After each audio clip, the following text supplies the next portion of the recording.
안녕하세요. 저는 30대 직장인입니다. 요즘 결혼 소식들이 여기저기에서 많이 들려오고 있는데요. 저 역시 한때는 결혼을 생각하던 사람이 있었답니다.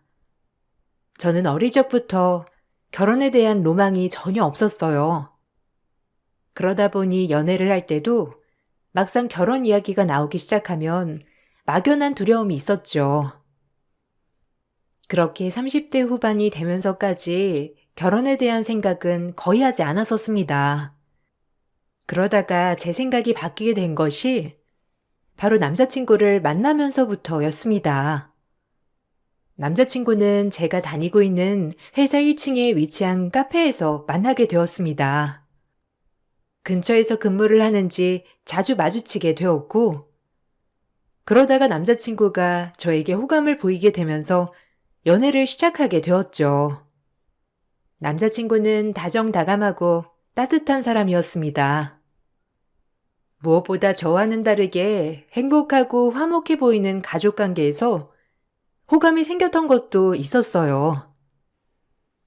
영민 씨는 형이 한 분 계시다고 했지? 결혼하셨다면서.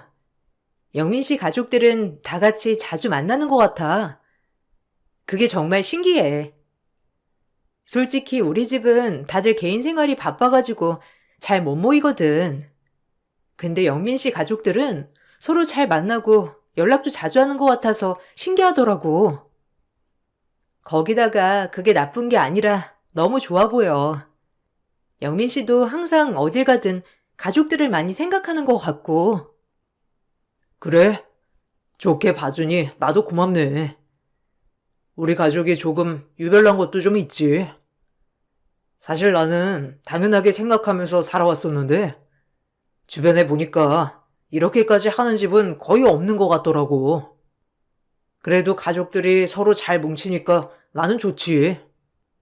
형도 이제 결혼한 지 2년밖에 되지 않아가지고 사실 난 형수님은 아직 불편해.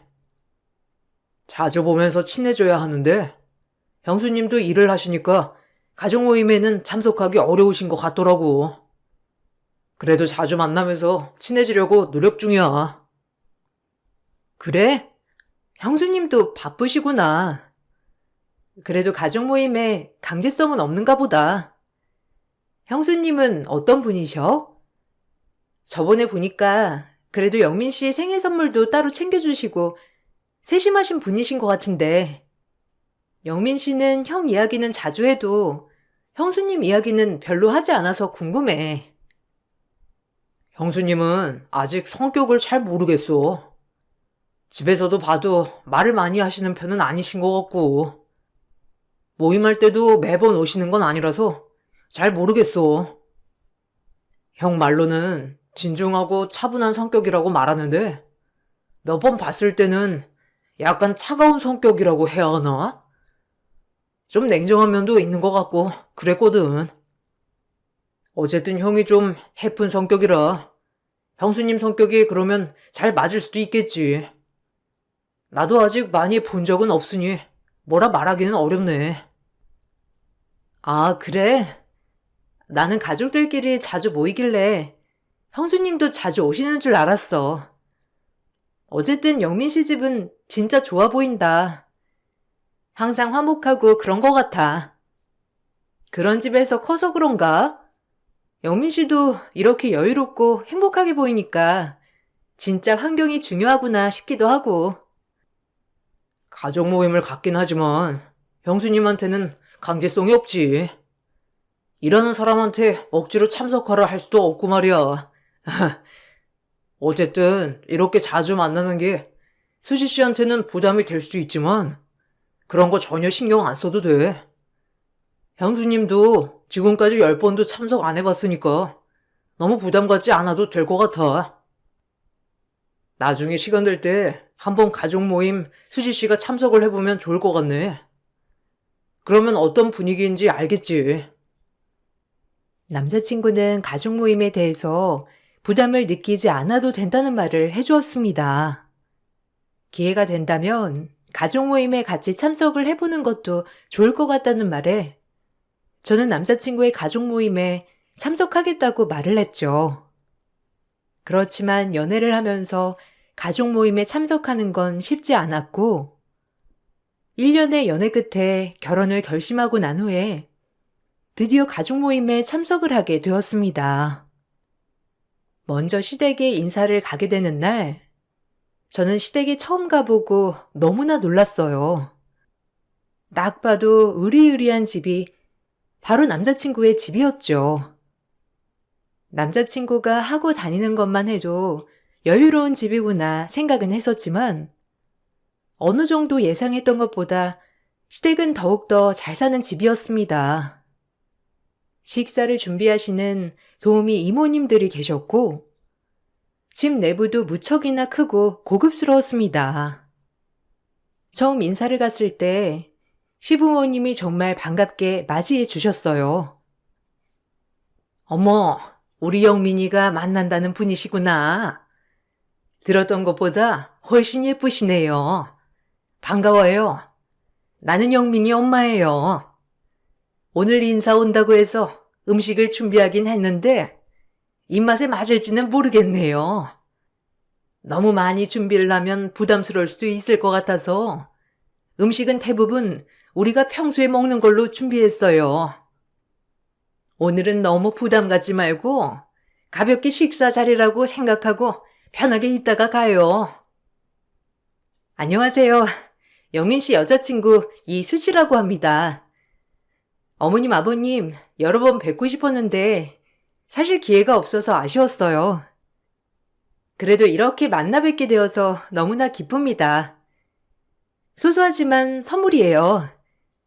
꽃을 좋아하신다고 해서 제가 꽃을 준비해 왔어요.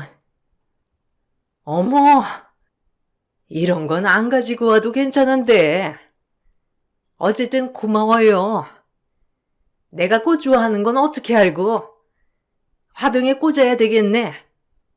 어쩜 이렇게 싱싱한 아이들로 곱게 가지고 왔어요?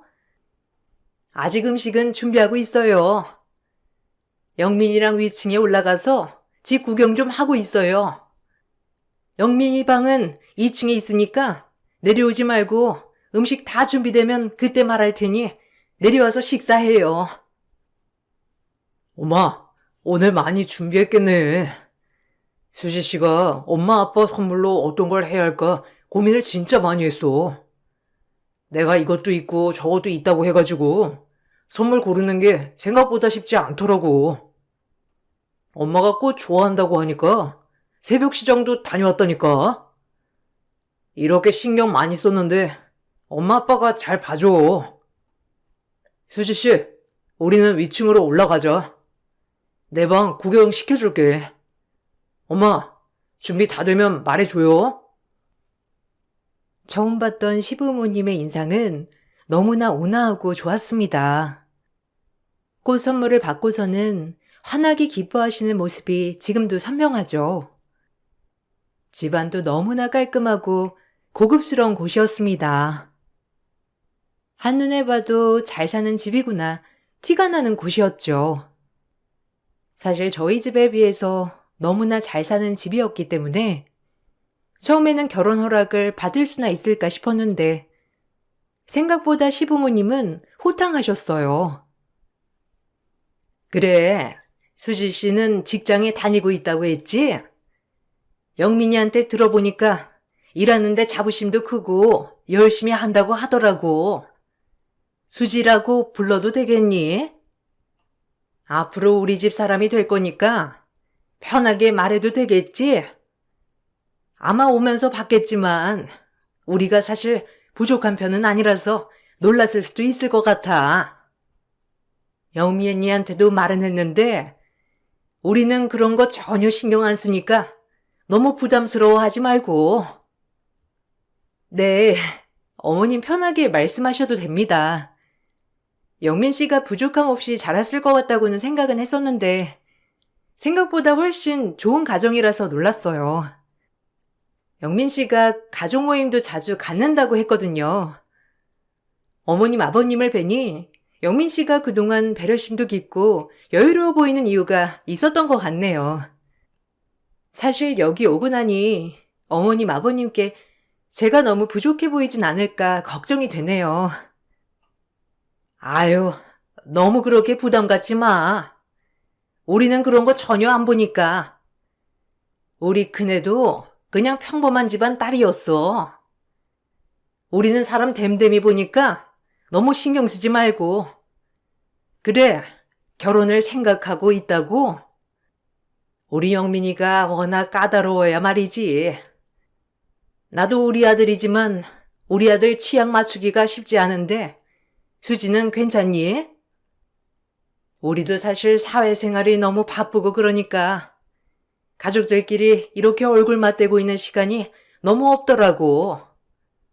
그래서 가족 모임을 자주 하고 있어.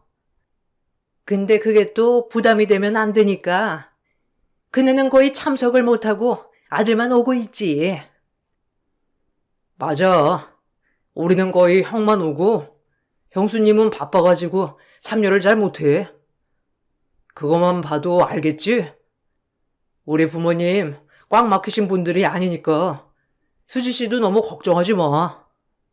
참석 안 한다고 해서 서운해하고 그러시지 않으니까 걱정 안 해도 돼. 엄마 아빠 수지 씨 어때? 너무 괜찮은 사람이지? 사실 나는 일찍 결혼을 하고 싶은데 수지 씨는 집이랑 이런 게 다 걱정이라서 조금 천천히 준비하고 싶은가 봐. 어머, 그러니? 그런 거 전혀 걱정하지 않아도 되는데. 우리가 전세 주고 있는 건물이 있는데 마침 전세 계약이 조금 있으면 만료라서 거기 들어가서 살면 딱일 것 같은데 그건 어떠니? 요즘은 아무리 월급이 좋아도 집값이 보통 아니잖아. 이런 거 부모님이 도와주지 않으면 신혼집 마련하는 것도 쉽지 않고 부담 갖지 말고 어차피 영민이 주려고 했던 거 거기서 신혼생활 시작하면 될 것 같은데. 그래, 우리가 이미 준비한 집이 있으니 거기서 신혼생활을 하는 것도 좋을 것 같구나. 이번에 계약이 언제까지였지? 아, 빨리 끝나는 게 내후년 초인데 내년에 결혼을 한다고 하면 약간 틈이 생기긴 하겠구나. 그러면 여기서 당분간 살다가 분가를 하는 것도 나쁘지 않을 것 같은데. 나야 좋지. 수지 씨는 아무래도 불편할 수도 있지. 1년 정도라고 하지만 합가는 합가잖아. 그러니 불편하지 않겠어? 그런 건 나중에 우리도 차차 말을 해보고 결정할게요. 오늘은 간단하게 인사드리러 온 거니까 결혼 얘기는 차분하게 앞으로 하기로 하자고. 처음 인사를 간 자리에서 결혼 이야기가 나오게 되었고 합가에 대한 말이 나오게 되었습니다. 사실 합가에 대해서는 전혀 생각을 해본 적이 없어서 당황했지만 그나마 남자친구가 잘 대처를 해줘서 넘어갈 수 있었죠. 시댁에서는 1년 정도 합가를 하면서 살다가 분가를 하는 것이 좋겠다는 의견을 내시기도 했어요. 말을 들어보니 형내외도 1년 정도 합가를 하다가 분가를 했다고 하시더라고요. 그래서 그게 더 좋지 않을까 하는 말을 하셨죠. 그렇지만 저는 뭔가 불편한 생각이 들어서 합가를 섣불리 말을 할 수 없었어요. 영민 씨, 결혼 준비하면서 계속 합가 이야기가 나오는 게 솔직히 나는 좀 불편해. 나는 시부모님이랑 같이 살 생각이 없거든. 영민 씨한테도 자꾸 말을 하는데 아버님이랑 어머님은 자꾸 합가를 언급하시니까 이제는 안 될 것 같아. 혹시 영민 씨가 부모님께 말을 못하는 거야? 아니면 어머님, 아버님께서 그냥 무시하고 합가하길 원하시는 거야? 이건 확실하게 정해야 할 것 같아. 아니야. 부모님도 그냥 좋은 집이 있으니까 그런 말을 하시는 거지. 강요하는 건 아니야. 원래 지금 전세 주고 있는 건물이 있는데 거기 제일 위층이 계약 만료가 되면 내가 들어가서 살기로 했었거든. 형도 분가를 하고 나도 성인이니까 이제는 다 분가를 해야 한다고 생각하셨나 보더라고. 근데 내가 결혼한다고 하니까 이왕 이렇게 된 거 그 집에서 신혼 살림 시작하면 좋겠다고 생각하신 거지. 근데 결혼을 하더라도 1년 정도 기간이 있으니까 그 기간 동안 다른 곳에서 돈 쓰기 전에 같이 생활도 하면서 친해지면 좋겠다고 생각을 하셨던 것 같아. 어머님, 아버님 말씀은 어떤 말씀인지는 알겠는데, 그렇지만 이렇게 계속 말을 하시니까 나도 조금 불편하네. 아니면 전세 만기가 될 때까지 결혼식 연기를 하는 건 어떻게 생각해? 굳이 우리가 당장 같이 살아야 하는 것도 아니고, 사실 우리가 꼭 그 집에 들어가서 신혼생활을 해야 하는 게 아니라면, 처음부터 우리 둘 힘으로 집 마련하는 것도 나쁘지 않다고 생각해. 그렇긴 하지만 당신도 힘들게 집 구하고 싶진 않잖아. 부모님 입장에서는 돈을 조금이라도 아끼는 게 좋지 않을까 생각해서 말씀하시는 거야. 너무 불편하게 생각하지 말아줘. 엄마 아빠랑 밥 먹으면서 수지 씨도 봤잖아. 하나도 터치하지 않고 불편하게 하지 않는 거. 부모님이 잘 산다고 해서 그 부가 우리한테 내려올 거라고 생각할 수 있는 것도 아니잖아. 그러니 우리가 좀 더 아끼면서 살아갔으면 좋겠다는 생각에서 그렇게 말씀하시는 거야. 영민 씨 말이 어떤 말인지는 알지만 나는 왠지 모르게 불편한 생각이 드네. 어쨌든 나도 다시 한번 생각을 해볼게. 영민 씨도, 영민 씨 부모님도 좋은 의도로 말씀하신 거니까 영민 씨도 한번 다시 생각을 해보는 것도 좋을 것 같아. 결혼 전에는 아무리 편하다고 하더라도 결혼 후에는 살던 생활이 다르니까 서로 부딪힐 수도 있으니까 말이야. 시부모님께서는 너무나 좋으신 분들이셨지만 1년 동안 학가를 한다는 게 쉬운 결정은 아니었습니다. 증여받을 집이 있음에도 굳이 새로 집을 구한다는 것도 낭비일 수도 있겠다 생각도 들었죠. 저는 먼저 학가를 해봤던 형님의 생각도 들어보고 싶어 여러 번 형님과의 만남을 요청했지만 만남을 갖긴 어려웠어요. 형 내외와의 만남은 결혼을 결심하고 상견례를 치르기 바로 직전에야 성사가 될 수 있었습니다. 그런데 형님의 태도가 무척이나 냉랭했어요. 안녕하세요. 저는 영민 씨 여자친구 이수지라고 합니다. 말씀 많이 들었습니다. 잘 부탁드려요. 영민 씨랑 결혼 준비하면서 궁금한 점도 많이 있었는데 제가 여쭤보고 싶은 것들도 많아서요. 지난번에 시부모님을 만나 뵙고 왔어요. 다들 너무 인자하시고 좋으시더라고요. 너무 편하게 잘해주셔서 편하게 식사하고 왔어요. 그때 같이 봤으면 좋았을 걸 아쉬웠는데 이렇게 만나 뵙게 되니 너무 좋네요. 무슨 벌써부터 시부모님이에요? 식장 들어가기 전까지는 아무것도 모르는 게 결혼인데 벌써부터 그렇게 시부모님이라고 말할 필요는 없을 것 같네요. 사실 나도 결혼식 하고 나서 보면 되겠다고 생각했는데 하도 도련님이 한 번만 제발 시간 좀 내달라고 하길래 이렇게 나오게 된 거예요. 그리고 저한테는 잘 보일 필요 없으니까 부담 갖지 마세요. 아, 네, 그렇죠. 그래도 저는 결혼 전에 친하게 지내고 싶은 마음이 커요. 형님께서 일이 바쁘시다고 들었습니다. 이렇게 시간을 내주셔서 정말 감사합니다. 제가 영민 씨한테 형님 꼭 뵙고 싶다고 우겼거든요. 불편하셨다면 죄송해요. 미리 인사드리는 게 예의라고 생각을 했는데 다시 생각을 해보니 이런 자리가 불편하실 수도 있었겠네요. 제가 그렇게까지 깊게 생각을 못했습니다. 아니에요. 제가 너무 예민하게 반응했나 보네요. 그래도 도련님이 만나시는 분이 어떤 분이실지 정말 궁금했거든요. 어쨌든 저에게 잘 보일 필요는 없으니까 그건 참고하시고 오늘 자리는 가볍게 식사하는 자리로 하죠. 너무 깊은 말까지 하다 보면 불편할 수도 있으니까 같이 맛있는 음식만 먹고 자리 마무리하기로 해요. 형님은 생각보다 차가웠고 저에게 거리감을 두는 듯 했습니다. 앞에 두고서도 거리를 두는 말을 서슴없이 했지만 형이나 남자친구나 별말 없이 밥만 먹고 있는 모습을 보니 뭔가 이상하다 싶기도 하더라고요. 나중에 남자친구의 말로는 원래 성격이 그렇다고 해서 그렇게 지나가게 되었죠. 상견례 자리에서 양가 가족들이 모두 모여 식사를 하는 자리에서도 형님의 냉소는 여전했습니다. 사실 영민이가 언제 결혼을 할까 정말 많이 걱정했습니다.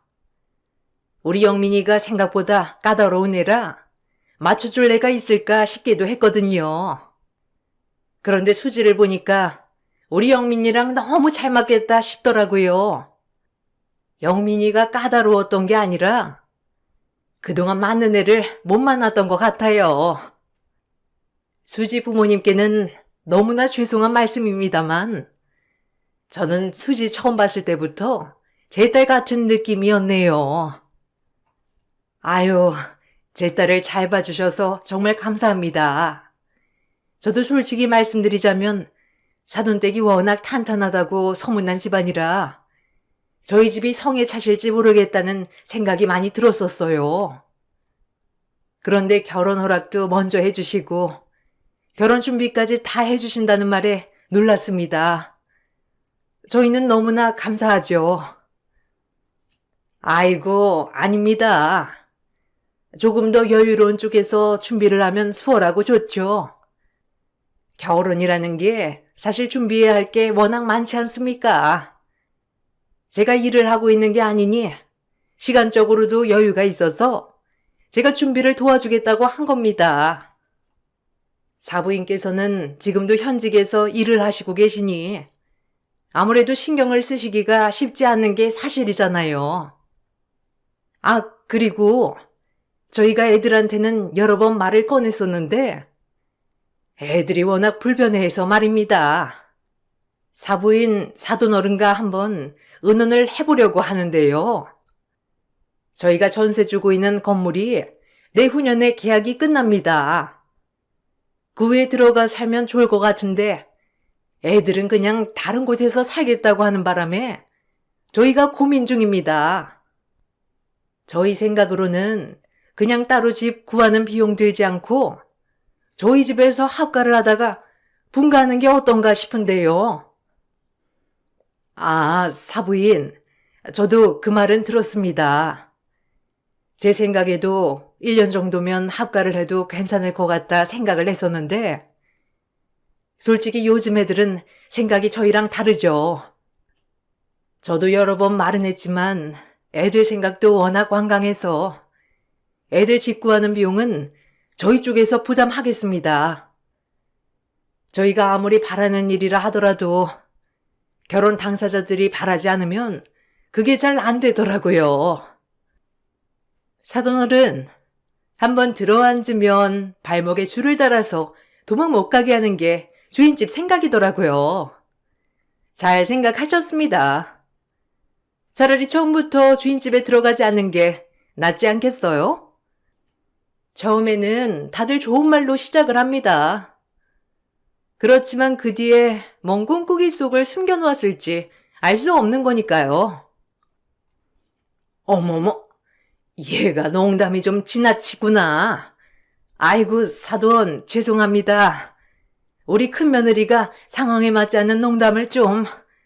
아참, 저희 큰애도 1년 합가했다가 분가했어요. 같이 더 살겠다고 하는 걸 제가 더 있으면 불편하다고 겨우겨우 분가시켰죠. 상견례에서도 시부모님은 합가 이야기를 꺼내셨습니다. 형님의 의미심장한 말을 듣고서는 약간 찝찝한 마음이 들기도 했지만 부모님께서도 상견례 이후 시부모님 말에 따르는 것이 나을 것 같다고 하셨죠. 저희는 고민을 하다가 합가를 하기로 결정을 했습니다. 그 후에 소식이 알려지자마자 전화가 온 건 형님이었죠.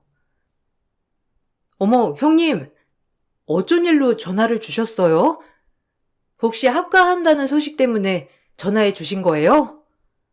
아, 저희 그냥 결혼하고 시댁으로 들어가려고요. 사실 어차피 전세 준 집으로 들어갈 거면 1년은 다른 곳에서 생활을 하면서 지출해야 하는데 사실 그것도 만만치 않겠더라고요. 저희 집에서도 그것 때문에 걱정 많이 하셔가지고 시부모님도 원하시고 남편도 그러고 싶어 하는 것 같아서 그렇게 하기로 했어요. 그 소식 듣고 전화하셨어요? 수지 씨, 왜, 왜 그런 선택을 한 거예요? 아니, 저번까지는 끝까지 안 들어가겠다고 한 거 아니었어요? 그럼 끝까지 들어가서 살지 않겠다고 해야지. 혹시 밖에서 사는 비용이 부담스러울 만큼 힘든 거예요? 아니, 도련님이랑 동서 월급에서 조금만 부담하면 되지 않아요? 굳이 합가를 해가지고 살아야 하는 이유가 뭐가 있어요?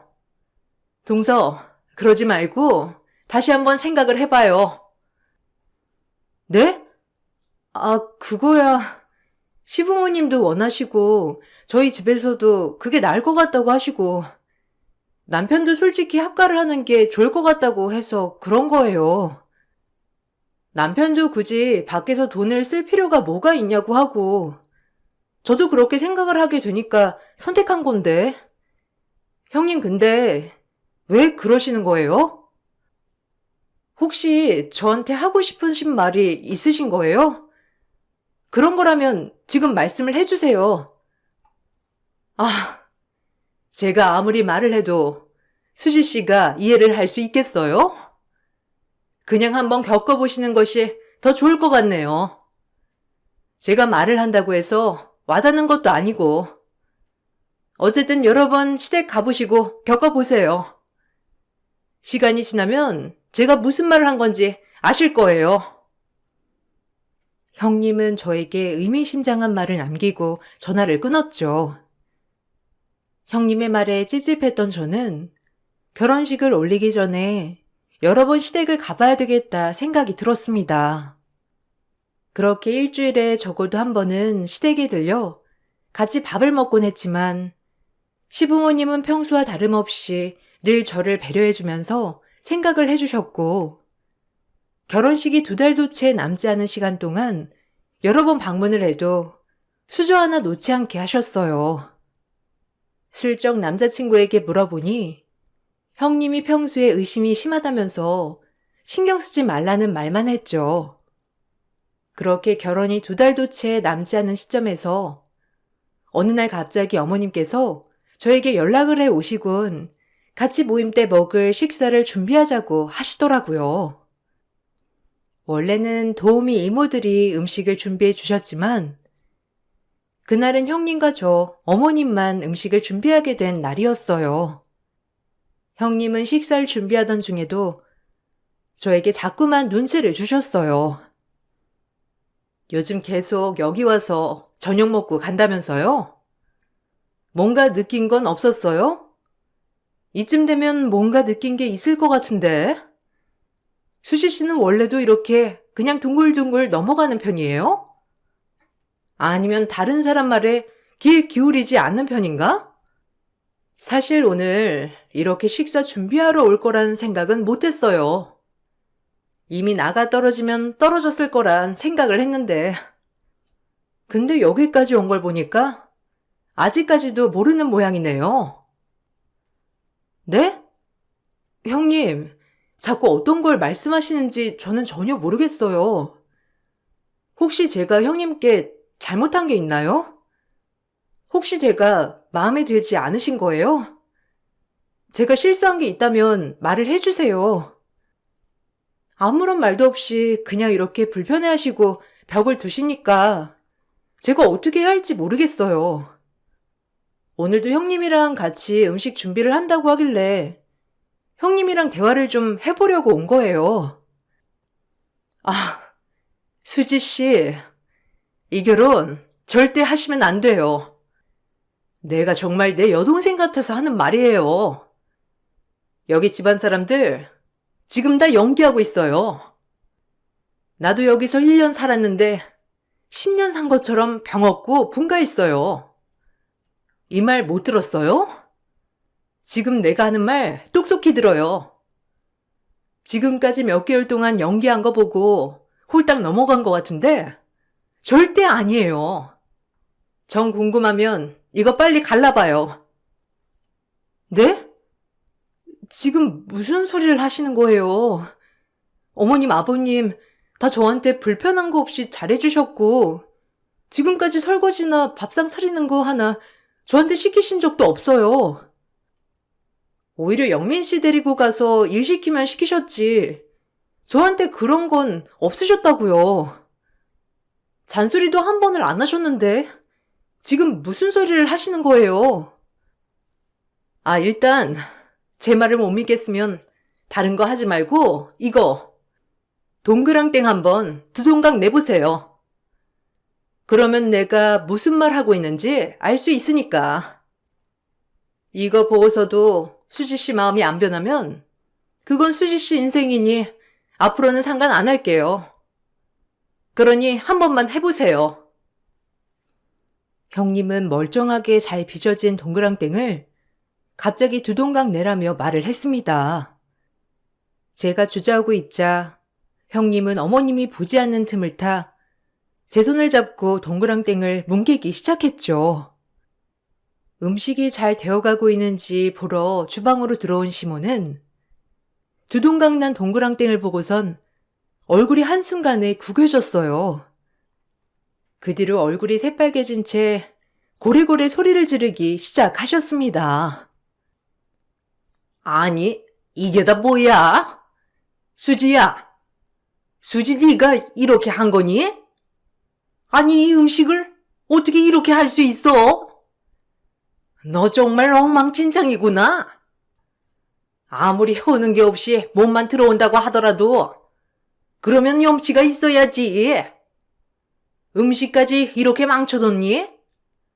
음식 하나 시킨 게 그렇게 억울해서 이렇게 망쳐놓아? 너 정말 할 줄 아는 게 있기나 하는 거니? 지금껏 음식 얻어 처먹을 줄이나 알았지? 다 만들어진 동그랑땡 하나 제대로 붙일 줄을 모르니? 네? 아니, 어머님. 그게 아니라요. 어머님 일단 진정하세요. 갑자기 이렇게 화내시니 제가 너무 당황스러워가지고 일단 본사진 건 제가 처리할게요. 그리고 아직 동그랑땡 많이 남아있으니까 제가 다시 잘 붙여볼게요. 어머님 일단 진정하시고. 진정하긴 뭘 진정해? 너 이따위 살림 솜씨로 분가하겠다고 난리 피운 거야? 동그랑땡 하나 지지는 걸 할 줄 몰라가지고 어떻게 살림을 하겠다고 하니? 아이고, 내가 그래서 학가하자고 한 건데 너는 이딴 솜씨 가지고 있으니 분가하겠다 고집을 피운 거구나. 안 되겠다. 너 앞으로 분가하지 말고 살림 잘할 때까지 우리 집에서 살림이나 배워라. 일도 때려치우고. 너 결혼하면 도우미들 오지 말라고 할 테니까 네가 우리 집 살림 좀 해봐. 네? 어머님, 그게 무슨 소리신지. 어머님, 겨우 동그랑땡 가지고 분가를 하지 말라고 하시다니요. 갑자기 왜 분가를 하지 말라고 하시는 거예요? 동그랑땡 갈라진 건 제가 실수한 거예요. 제가 이거 다시 붙여서 만들 테니까 어머님 일단 진정하시고 제 말 좀 들어보세요. 내가 네 말을 왜 들어? 얘가 시애미가 말하는데 또박또박 말대꾸를 하네. 너 지금 결혼식 2달밖에 안 남았다고 막 나가자는 거냐? 네가 아직 결혼도 안 했는데 벌써부터 나한테 큰 소리나 치고. 지금 뭐 하자는 거야? 아주 큰 것이나 작은 것이나 제대로 된 애가 한 명이 없어. 시모는 더욱 크게 화를 내면서 소리를 치더니 주방을 나가버리셨죠. 당황에 벙쪄 있던 저의 손을 끌고 형님은 집 밖으로 나와 카페를 향했습니다. 그곳에서 형님이 해주신 말은 아직까지도 똑똑히 기억이 날 정도로 너무나 놀라운 말이었죠. 수지 씨, 내가 수지 씨 좋은 사람인 것 같아서 말해준 거야. 솔직히 지금껏 도련님이 데리고 오는 여자들이 거기서 거기라 이번에도 그렇게 했거니 싶었거든. 근데 한번 만난 수지 씨가 너무 좋은 사람이라서 내가 기회를 주고 싶었어. 시어머니 봤지? 저거 빙산의 일각이야. 나 시집살이 1년 당하고 속병 생겨서 남편이랑 이혼하겠다고 선언하고 집 나온 거야. 분가 시켜준 거 아니라고. 남편이 매일 찾아와 사과하고 집이랑 연 끊겠다고 해서 남편이랑은 아직 살고 있는 거고. 그런데 도련님 결혼할 때는 그래도 참석해야 하는 게 도리 아니냐고 해서 그냥 몇 번 간 것뿐이야. 네? 그런데 지금까지 저한테 너무 잘해주셨는데요. 한 번도 저렇게 화를 내시거나 그러신 적 없으세요. 분간도 처음에는 합가를 하자고 하셨지만 나중에 저희가 따로 살겠다고 하면 그러라고 하셨었고요. 의견이 맞지 않으실 때도 항상 차분하게 말해주셨고 서운한 일에도 괜찮다고 해주셨는데 지금까지 저런 모습 한 번도 본 적 없어요. 그래, 그러니까 연기했다는 거잖아. 분가하겠다고 한 거 알겠다고 했다 그랬지? 그거 다 연기야. 결국에는 상견례 자리에서 시부모 뜻 다 밝히고 자기가 생각한 대로 흘러가게 만들었잖아. 그런 사람들이라고. 시어머니 음식에 엄청 예민해. 그래서 플레이팅 깔끔하게 안 하면 접시까지 던지고 난리 나. 도우미들도 여러 번 바뀐 거 보면 모르겠어? 수지 씨 합가했으면 도우미들 내보내고 수지 씨한테 집안 살림 다 맡겼을 거야. 그거 제대로 못하면 일 그만두라고 난리 피웠을 거고. 점점 수지 씨 고립해서 분가도 못하게 했을 거라고. 근데 처음에는 왜 이렇게 말씀을 해주지 않으셨어요? 이런 말이 없으셔서 저는 절 마음에 들어하지 않으셔가지고 그러신 줄 알았어요. 형님이 저를 싫어하셔서 그런 줄 알았어요. 너무 차갑게 말씀을 하셔가지고 저를 싫어하고 마음에 들지 않아가지고 그러나 싶었죠.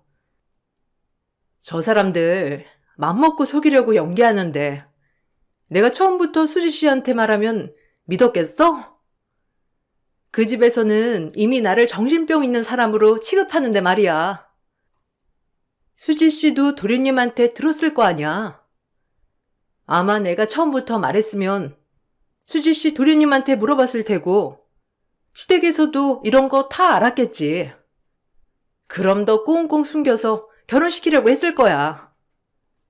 그 재력가 집안에서 결혼 비용까지 다 대가면서 결혼시키는 이유가 뭐겠어? 그나마 지금 결혼식도 얼마 안 남았고 이제 그 집 식구로 들어온다고 생각을 해서 시어머니가 본 모습 보여준 걸 다행이라고 생각해. 형님은 그동안 합가를 하면서 시달린 시집살이를 모두 말해주었죠. 형님이 받았던 시집살이는 마치 영화나 드라마에서 나온 것처럼 말도 안 되는 일들이 많았어요. 형님 역시 평범한 집안에서 시집을 갔었는데 그때도 저처럼 모든 결혼 비용을 다 대주겠다고 했던 상황이었죠. 그러다 보니 형님도 알게 모르게 위축이 되었었고 합가를 한 이후에는 형님을 은근히 무시를 하면서 모든 집안 살림을 맡겼다고 하더라고요. 거기다가 잘 해내지 못하면 온갖 폭언에 물건까지 던지면서 위협을 하는 등 여러 가지 일들이 많았다고 해요.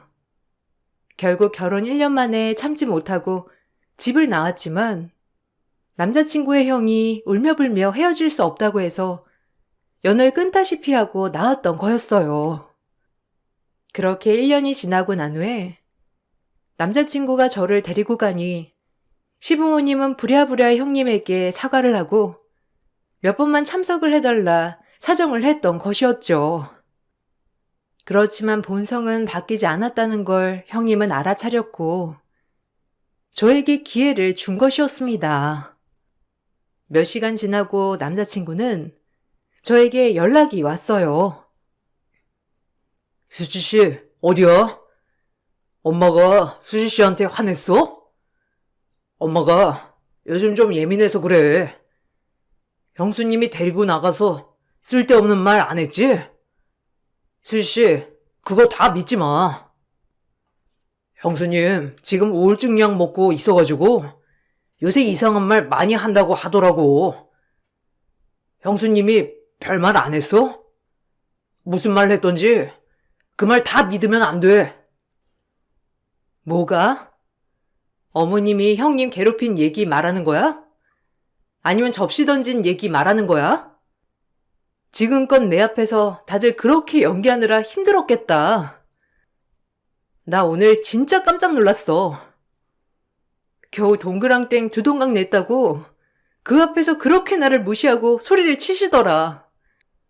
그게 본 모습이었네. 앞으로 내가 겪어야 할 일이라고 생각하니까 눈앞이 캄캄했어.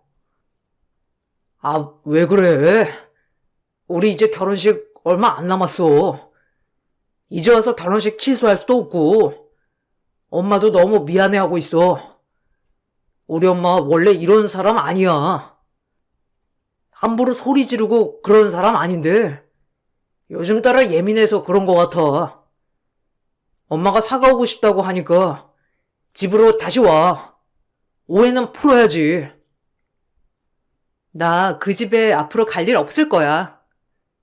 전부터 궁금했는데 형님이 왜 가족 모임에 참석을 안 했는지 알 것 같네. 매번 도우미 이모들도 자꾸 바뀌어서 신기했는데 왜 그런지 알겠어. 난 그 집에 다시는 한 발자국도 들어가고 싶지 않아. 그 집에 어울리는 사람이 있을진 전혀 모르겠네. 결혼이 내일이든 내일 모레든 상관없어.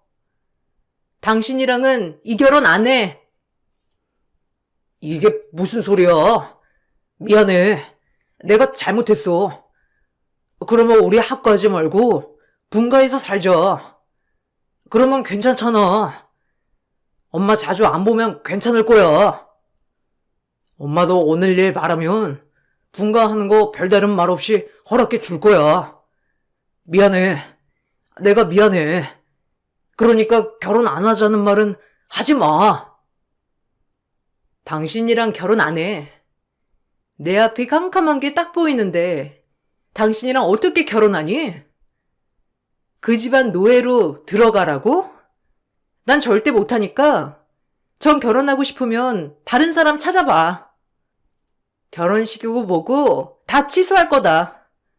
앞으로 나한테 연락도 하지 마. 남자친구뿐만 아니라 어머님, 아버님 모두 저에게 연락이 계속 왔지만 저는 받지 않았어요. 파혼 소문이 동네에 퍼지게 되면서 파혼 이유에 대한 소문도 나기 시작했죠. 전 동시에 남자친구에게 위자료 청구를 진행했습니다. 처음에는 결혼 비용을 다 대줄 것처럼 하더니 나중에 집을 해준다고 하시면서 저희 집 쪽에서 모든 결혼 비용을 먼저 지불하도록 유도했기 때문에 그것에 대한 청구를 진행했죠. 남자친구 측에서는 제가 먼저 일방적인 파혼을 요구했다며 배상을 해줄 수 없다고 했지만 배상은 받아들여지게 되었습니다. 끝까지 자신들의 잘못이 무엇인지 제대로 알지 못하는 꼴을 보면서 기가 막히고 이제서라도 발을 뺄 수 있어 다행이다 싶더라고요.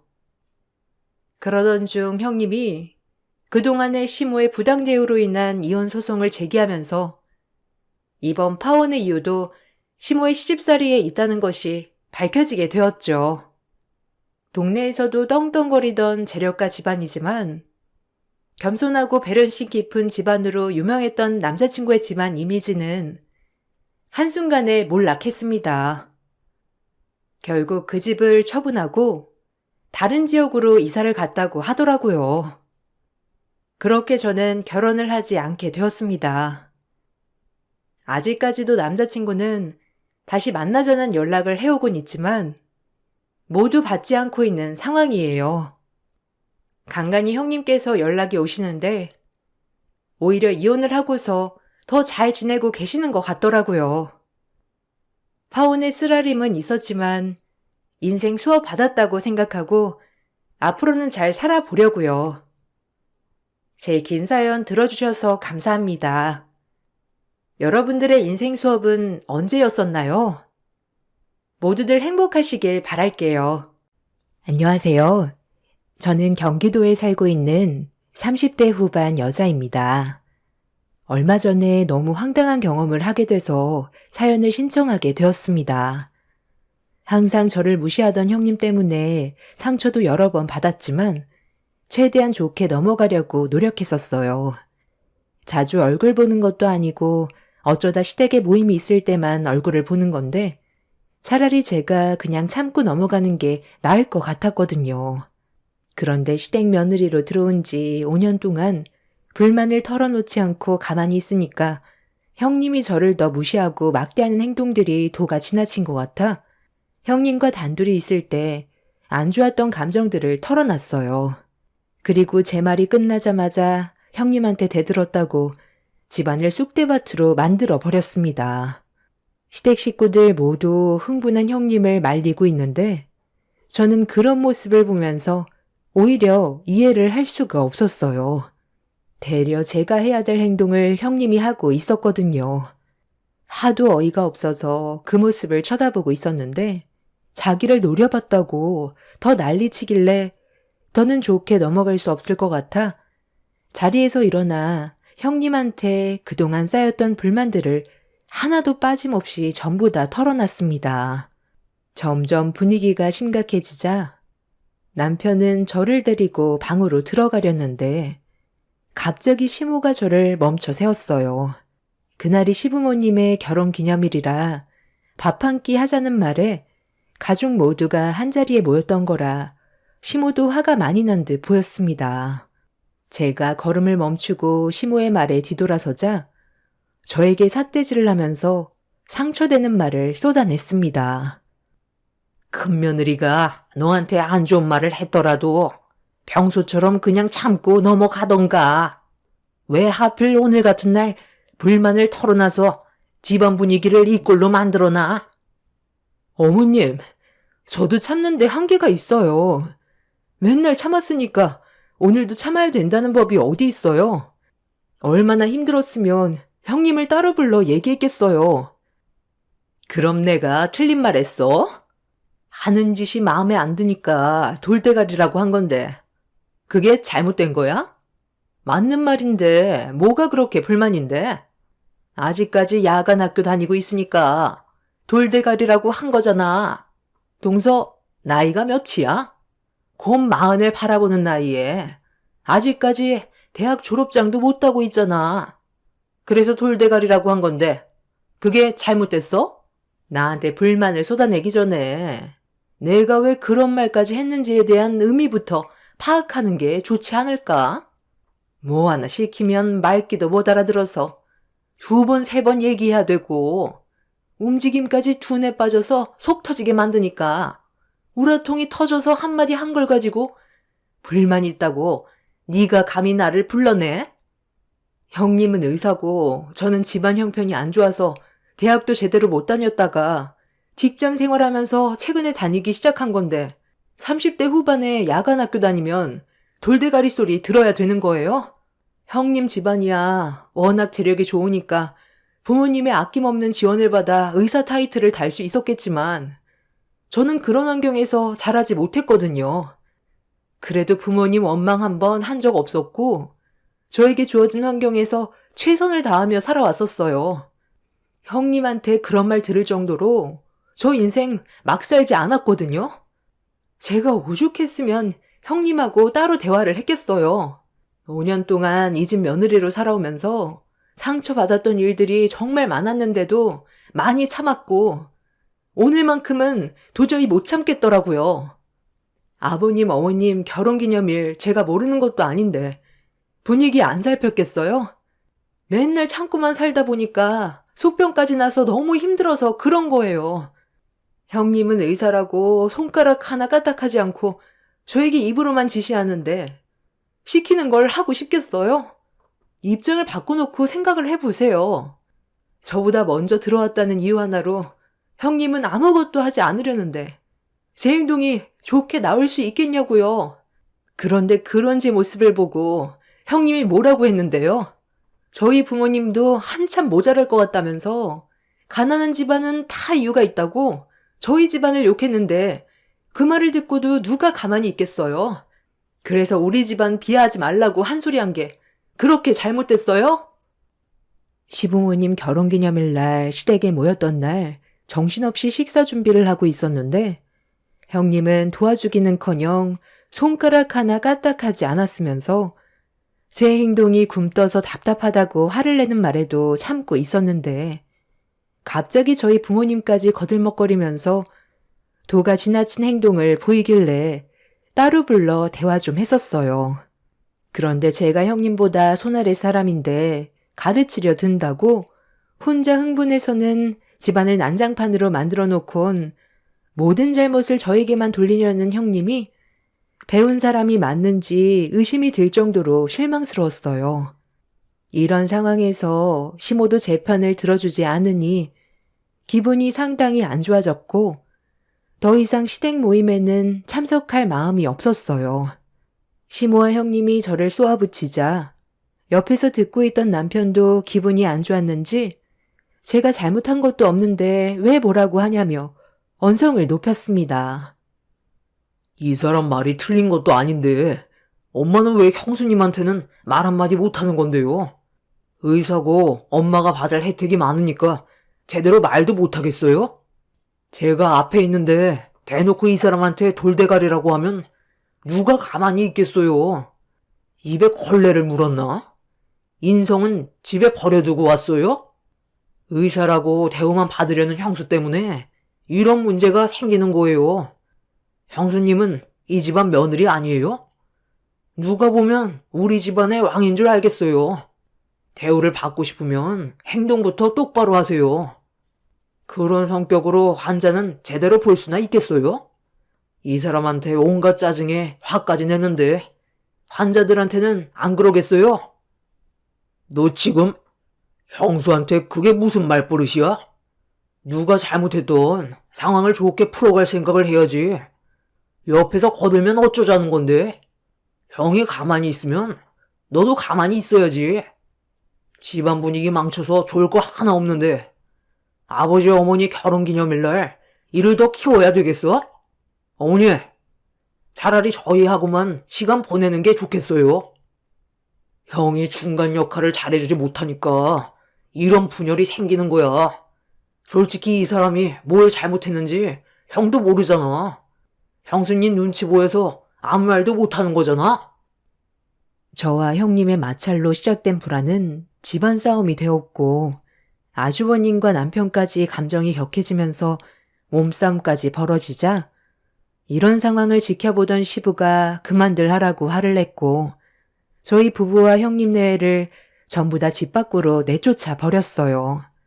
당분간 얼굴 볼 일 없었으면 좋겠다고 모임 같은 게 오히려 집안 분열을 일으키는 거라고 각자 연락 끊고 살자며 단호하게 행동을 하셨어요. 시모는 형님이 한마디 해도 그냥 좋게 넘어가면 되는 걸 그동안 별말하지 않고 가만히 있다가 터뜨렸다며 모든 걸 제 탓으로 돌렸습니다. 시모는 제 얼굴을 다시는 보고 싶지 않다고 시댁에서 나가는 저에게 고래고래 소리를 질렀고 남편은 그런 시모에게 자기도 더 이상 부모님 집에 오고 싶지 않다면서 앞으로 연락할 일 없을 거라고 화를 낸 뒤 차를 출발시켰어요. 그날 이후 저희 부부는 더 이상 시댁에 가지 않았고 연락 자체를 끊어버렸습니다. 그렇게 6개월 정도의 시간이 흘렀을 때 어느 날 남편과 저녁을 같이 먹고 있었을 때 시부가 남편의 핸드폰으로 전화를 걸었어요. 시부와는 크게 감정이 없었던 상황이라 남편은 시부의 전화를 받았는데 시모가 갑자기 쓰러져서 응급실에 왔다는 말을 듣게 되었습니다. 정확한 병명은 정밀 검사를 받아봐야 한다며 일단 의식을 회복할 때까지 기다리고 있다면서 병원에는 오지 않아도 되지만 어떤 상황인지 저희 부부도 알아야 할 것 같아 일단 연락을 준 거라는 말을 하셨습니다. 남편은 시부의 연락을 받은 뒤 얼굴 표정이 좋지 않았어요.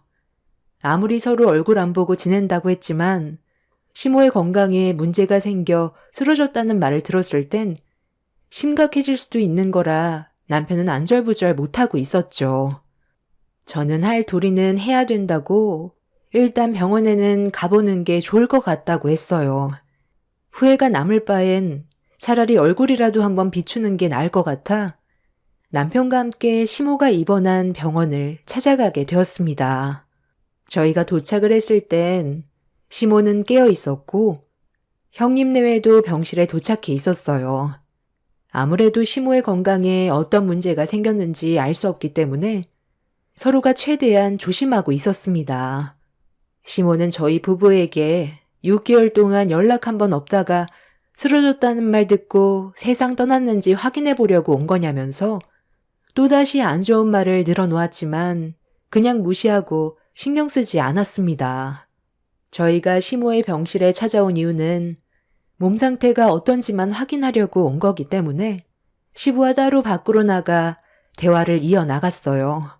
다음날 검사 결과가 나올 것 같다는 말을 들었는데 의사의 얼굴 표정이 별로 좋지 않았다면서 시부의 얼굴도 상당히 어두워 보였습니다.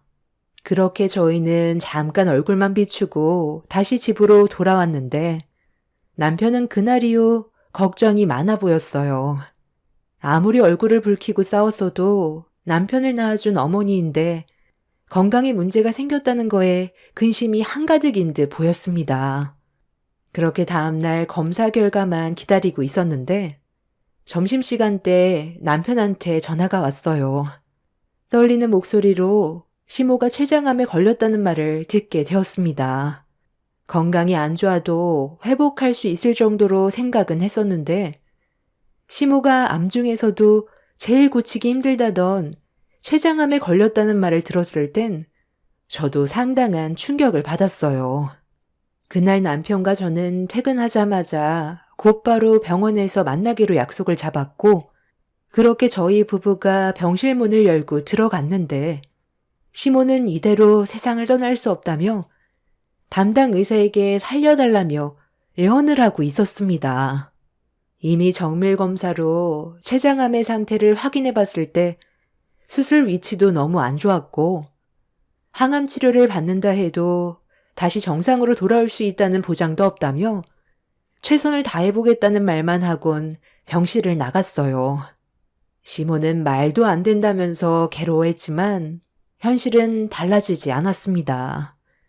피부과 의사인 형님은 병실을 나가 담당 의사와 상의를 하고 있었는데 눈물을 흘리던 시모가 갑자기 저를 노려보며 이 모든 불행이 저로 인해 시작이 된 거라며 저에게 분노를 표출했어요.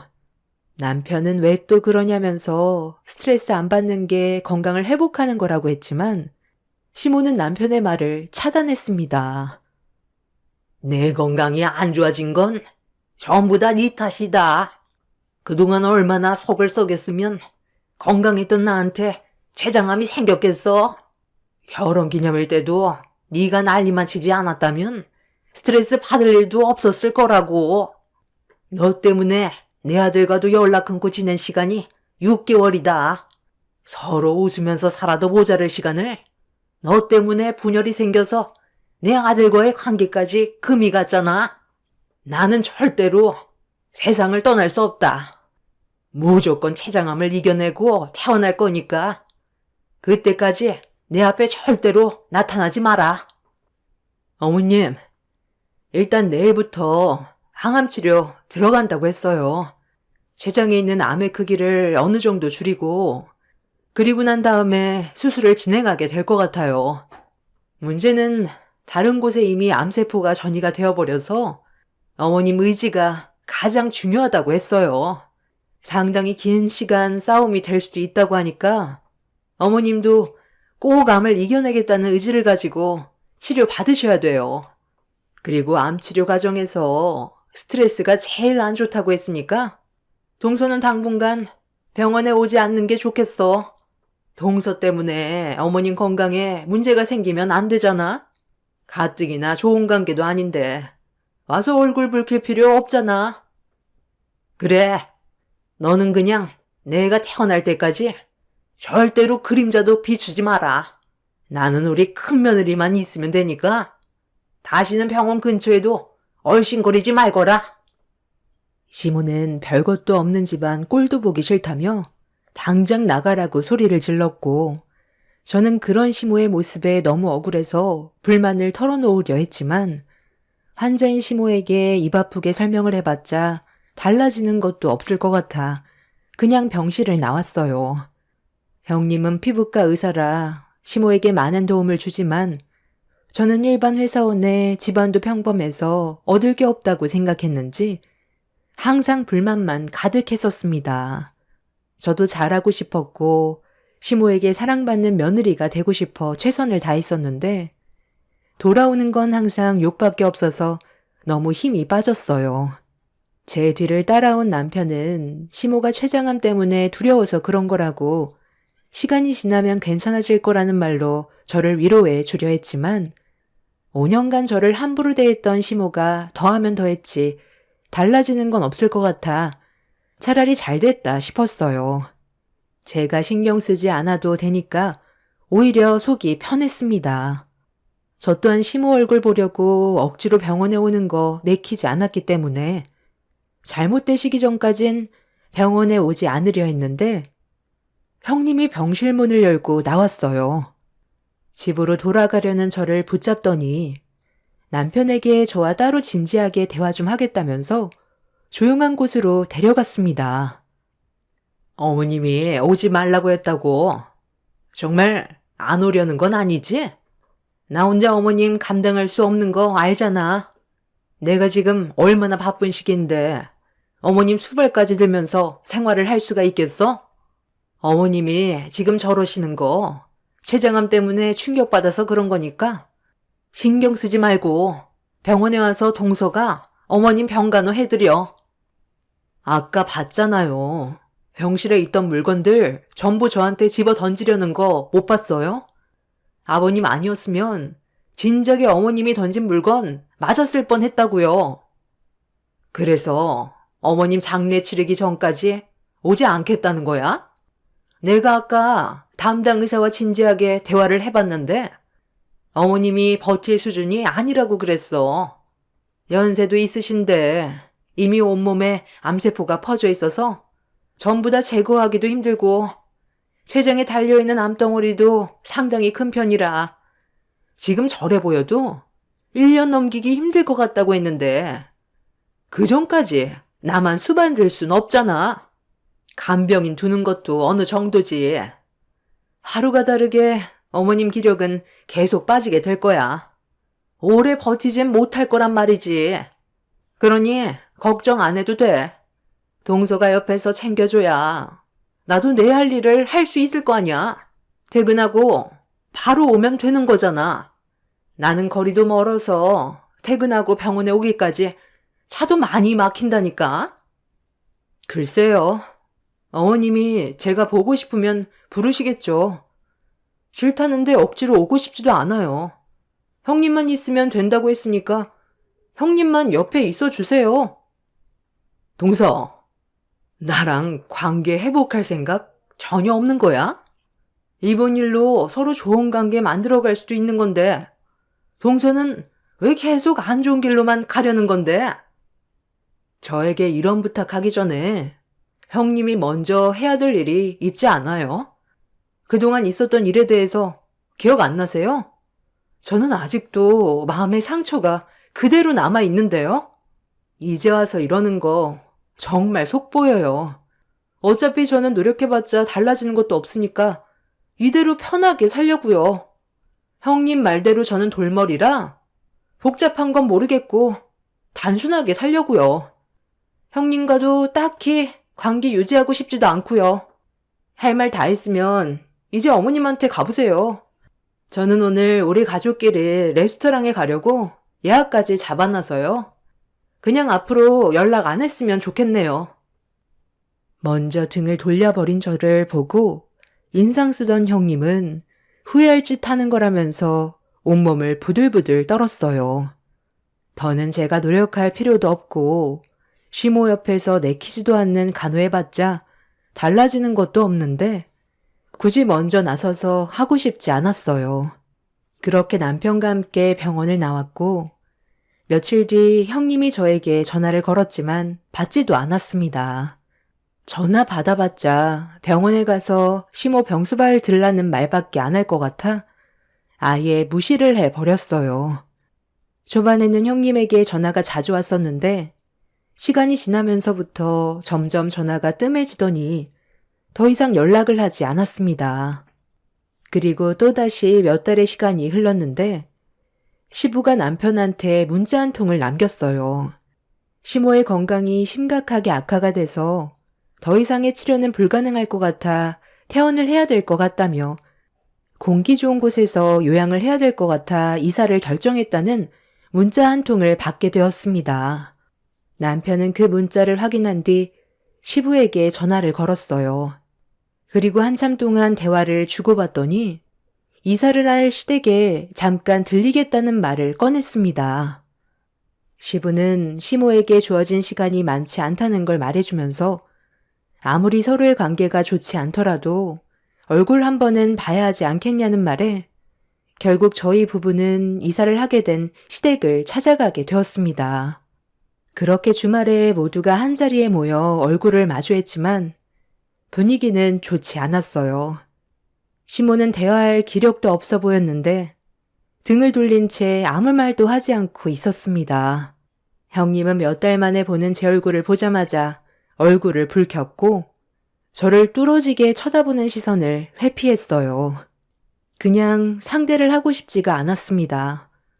괜히 또 말 섞게 되면 불화만 생길 것 같아 최대한 조용히 있다가 돌아가려 했는데 잠깐 화장실에서 볼일을 보고 나오는 순간 제 앞에 형님이 떡하니 서 있었어요. 형님도 볼일 때문에 화장실 앞에 서 있는 줄 알았는데 갑자기 저에게 이상한 말들을 늘어놓기 시작했고 당황한 저는 형님의 말이 너무 억지스러운 것 같아 제가 그런 거 아니라고 해명을 하려 했는데 한 채 망설임도 없이 형님은 제 뺨을 내려쳤고 너무 놀라 입을 다물지 못했어요.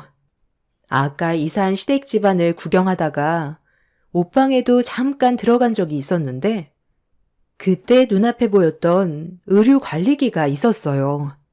저희 집에는 없던 가전이라 잠깐 쳐다보기만 했는데 그 모습을 형님이 봤는지 제가 의류 관리기를 만져서 고장이 난 것 같다는 황당한 말을 늘어놓았습니다. 저는 건들지도 않았다고 했는데 형님은 제가 고장을 낸 거라며 당장 물어내라면서 아까 건드는 걸 봤는데도 거짓말을 한다며 돌대가리라서 기억이 안 나냐고 집안이 떠나갈 정도로 화를 냈어요. 저는 너무 억울해서 아니라고 소리를 지르자 반대편 뺨에도 손을 올리려 하길래 형님의 팔을 잡아 저도 똑같이 형님의 뺨을 내려치고 강하게 밀쳐버렸습니다. 남편이 제 목소리를 듣고 급하게 달려와 무슨 일이냐고 물어보길래 방금 전에 있었던 상황에 대해 설명을 했어요.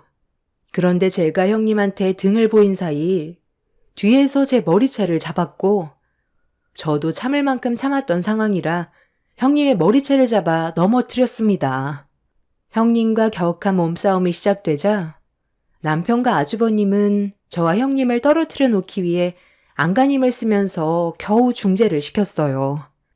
그렇게 한참 동안 서로 얼굴을 붉히면서 막말을 주고받았고 형님은 의류관리기 핑계로 제가 못마땅해서 판을 버린 거라고 생각할 수밖에 없었어요.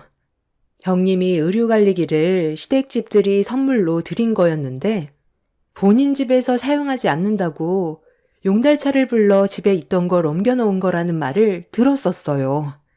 그럼 옮기는 동안 고장이 날 수도 있는 거고 저는 터치 한 번 한 적이 없었는데 형님은 무조건 제 잘못이라고 억지를 부리고 있었습니다. 결국 그날도 어김없이 집안 분위기를 전부 망쳐버렸고 시부는 다들 돌아가는 게 좋을 것 같다면서 정신적으로 많이 힘들어 하셨어요. 형님은 야간 학교 다니는 돌대가리라 기억도 못한다며 계속 막말을 퍼부었고 듣고 있던 남편이 화를 내자 또다시 아주버님과 마찰이 생겨버리게 되었죠. 그런데 계속 참고 있던 시부가 갑자기 화를 내더니 의류관리기 쓰지도 않는데 억지로 집에 들여서 이런 문제가 생긴 거라며 이런 거 필요 없다고 의류관리기를 사정없이 바닥으로 넘어뜨렸어요. 그리고 옆에 있던 골프채를 들어 의류관리기를 향해 내리쳤고 형님은 비싼 돈 주고 산 건데 왜 부시냐며 시부에게 소리를 질렀습니다. 시부는 형님의 말을 무시하면서 계속해서 부시고 있었는데 의류관리기 안에서 조그마한 물건 하나가 저에게 굴러왔어요. 아무 생각 없이 주워들었는데 조그만 볼펜 녹음기 같은 거였습니다. 뭔지 몰라 만지작거리고 있었는데 그 순간 입을 다물지 못했습니다. 아휴, 그노 있네. 말도 마. 내가 지금 이 나이 먹고 병수발까지 들어야 돼? 너 내가 노인들 얼마나 싫어하는지 알지? 늙은이들 피부병 환자 정말 많잖아. 더러워서 치료하는 것도 짜증나는데 암 환자까지 돌보고 있다니까. 그냥 빨리 세상 떠났으면 좋겠어. 살 만큼 살았으면서 얼마나 더 살려고 이를 악물고 항암 치료 받으면서 버티고 있다니까. 하루빨리 떠나야 나도 숨 좀 쉬면서 살 수 있을 것 같아. 그리고 저번에 내 밑에 동수 하나 있다고 했지? 걔를 어떻게 잡아야 할지 고민 중이야. 내 말을 아예 개무시하는데 버르장머리가 얼마나 없는지 몰라. 조만간 기회를 왔을 때 가만두지 않으려고. 하여튼 이 집안 하루빨리 망해버렸으면 좋겠어. 시아버지는 내 편 들어줄 생각도 안 해. 이왕 시어머니 떠나는 거 같이 따라가 버렸으면 좋겠어. 나이 먹으면 자식들한테 피해 안 주는 게 제일이라니까. 눈치가 있으면 재산이라도 나눠주던지 그런 것도 아니면서 바라는 건 또 엄청 많아. 시아버지가 다리가 불편해서 운전을 잘 못하거든. 그런데 시어머니가 암 때문에 고생하니까 꼴의 남편이라고 마지막으로 같이 바람 좀 쐬고 싶다는데 내가 그런 것까지 해줘야 돼? 재산이라도 주고 부탁을 하던지. 하여간 이 집안 하루빨리 망해버려야 돼. 남편 하나 잘못 만나서 내 인생 이게 뭐냐? 정말 지긋지긋해서 못 살겠어. 그냥 확 이혼해버리고 삼가 이 교수랑 어차피 갈 때까지 간 거 새 출발 해버릴까? 형님은 얼굴이 사색이 돼선 제가 가지고 있는 볼펜 녹음기를 뺏으려 했는데 그 순간 아주버님이 제 손에 있었던 걸 낚아채 가져갔어요. 형님은 환자 기록용 볼펜 녹음기인데 그게 왜 의류관리기에 들어갔는지 모르겠다며 그냥 하도 답답해서 친구와 전화통화하다가 한풀이 좀 한 거라고 이 정도는 누구나 다 할 수 있는 거라고 했지만 이미 가족들 모두 화가 머리끝까지 올라와져 버린 상태였어요. 남편은 아주버님에게 여자 보는 눈 정말 없다며 혀를 찾고 시부는 엄청난 충격을 받았는지 말을 이어가지 못하고 있었습니다. 그리고 이런 상황을 뒤에서 전부 다 듣고 있던 시모는 형님한테 실망을 많이 했는지 온몸을 부들거렸고 그 자리에 주저앉아 끝내 오열을 했습니다. 이미 상황 수습이 되지 않을 정도로 심각해졌고 가장 큰 충격을 받은 아주버님은 그대로 시댁을 나가버렸습니다. 이 일로 충격을 받은 가족들 모두 형님에게 등을 돌렸고 부부관계까지 문제가 생겨버렸어요.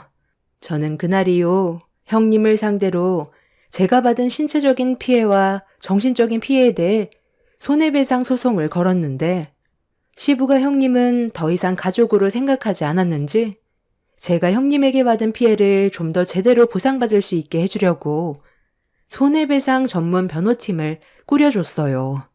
그렇게 시부의 도움을 받아 법적 소송을 준비하게 됐는데 가족들이 한자리 모여 형님이 저에게 했던 행동에 대한 태도를 의논하고 있을 때 형님이 시댁으로 들어왔어요.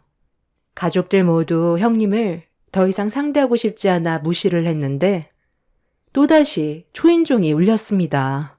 확인을 해보니 내 전문 변호팀 분들이셨어요. 상담을 해주려고 약속이 되어 있어서 현관문을 열어드렸는데 그 순간 형님이 저를 밀치면서 집 안으로 들어왔고 시부에게 자기는 억울하다면서 한탄을 하기 시작했어요. 지금까지 저보다 본인이 시모에게 훨씬 잘했는데 왜 형님이 소송을 당해야 하는지 이해할 수 없다며 아주버님과의 관계까지 심각한 문제가 생겨서 지금 너무 힘들다고 소송을 취하해 달라는 말을 꺼냈어요. 하지만 시부와 저는 형님의 말을 묵살했습니다. 남편은 형님에게 당장 나가라며 화를 냈는데도 형님은 꿈쩍도 하지 않았어요. 결국 나가지 않고 끝까지 버티려 하길래 무시하면서 변호사분들과 상담을 시작하려는 순간 형님은 자기 분에 못 이겨 분노를 표출했고 남편이 말리려 하자 갑자기 형님이 어디에 손을 대냐며 남편의 뺨에 손을 올렸어요. 그리곤 눈에 보이는 대로 저와 시부가 앉아있는 곳을 향해 물건을 사정없이 던졌는데 도자기를 집어들어 바닥으로 내려치려는 순간 힘들게 걸어온 시모가 그만 좀 하라고 형님의 어깨에 손을 올리면서 잡아챘어요. 형님은 시모를 보고 더 거칠게 몸부림치면서 계단에서 중심을 잃었고 복층이었던 시댁 계단에서 넘어지면서 들고 있던 도자기를 그대로 떨어뜨렸는데 와장창 깨지는 소리와 함께 하필 형님의 손목에 깊게 찔렸어요. 그리고 뒤이어 형님의 손목에서 혈흔이 뿜어져 나왔고 온 시댁이 형님의 비명을 지르는 모습에 사색이 되었습니다. 그날 형님은 구급차에 실려가 수술을 받았는데 손목에 있던 신경들이 끊어져 대수술을 받았고 예전처럼 정상적인 생활을 하기 힘들다는 말을 의사에게 듣게 되었습니다.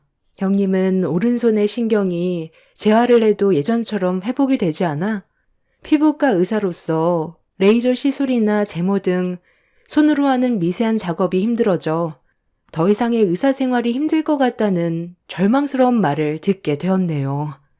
신경이 끊어지면서 뼈에도 문제가 생겼는지 시간이 지나도 수전증처럼 손을 계속 떨었어요.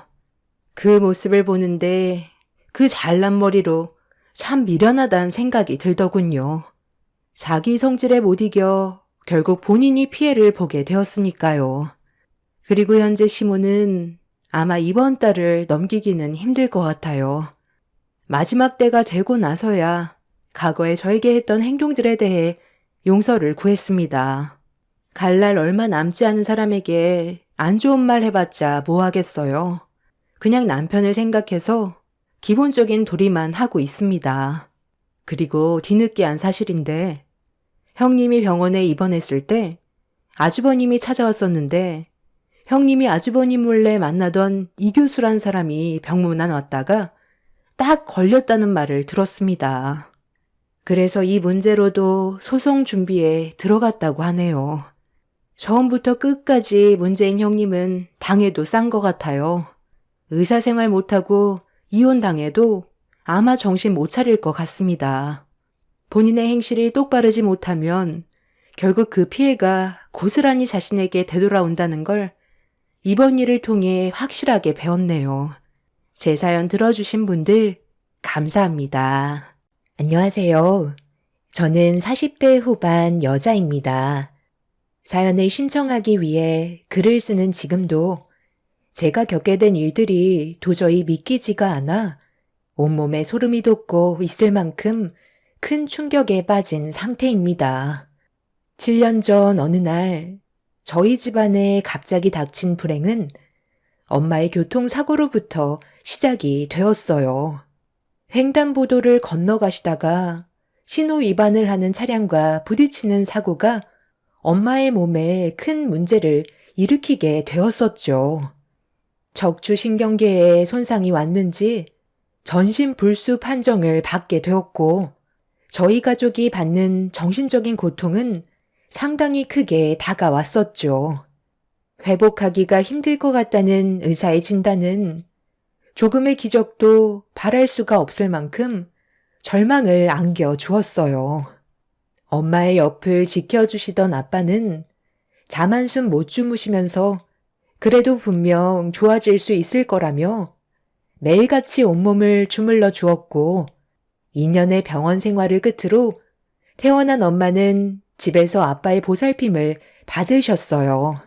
저희 부부가 아빠에게 생활비를 대주면서 금전적으로 최대한 경제적인 지원을 해드렸죠. 남편한테 정말 고마웠던 건 저희 삶도 빠듯한데 그래도 불평하지 않고 묵묵히 뒤에서 도와주는 모습들이 너무 고마웠어요. 시부모님께서는 이런 상황에서 남편이 도와주는 걸 탐탁치 않아 하셨지만 어쩔 수 없는 상황이라 아무 말 하지 않고 지켜만 보고 계시다가 엄마의 몸은 절대로 회복이 될 수 없다고 생각하셨는지 어느 날부터 시댁에 모임이 있거나 명절 때만 되면 시부모님께서는 항상 저희 가족에게 불만을 털어 놓으셨고 이런 안 좋은 감정의 골이 결국 상처로 남게 되었죠. 항상 제 편이 되어주던 남편은 중간에서 최대한 좋게 풀어가려고 노력을 했었지만 희망이 없는 저희 엄마의 수발을 어떻게 평생 들어야 하냐며 저에게 남편을 그만 놓아달라고 결국 눈물까지 보이시는 상황으로 이어지고 말았습니다. 그렇게 되다 보니 저 또한 시부모님의 마음을 모르는 게 아니었기 때문에 고민이 상당히 많았어요. 결국 엄마가 전신불수가 된 지 3년의 시간이 흘렀을 때 남편한테 이혼 얘기를 꺼내게 되었고 저희 가족의 불행을 남편에게까지 짐을 얹어주고 싶지 않았습니다. 하지만 남편은 저와 헤어지는 건 상상조차 하지 않았다면서 절대로 등 돌릴 일은 없을 거라고 이혼하자는 말을 거부했어요.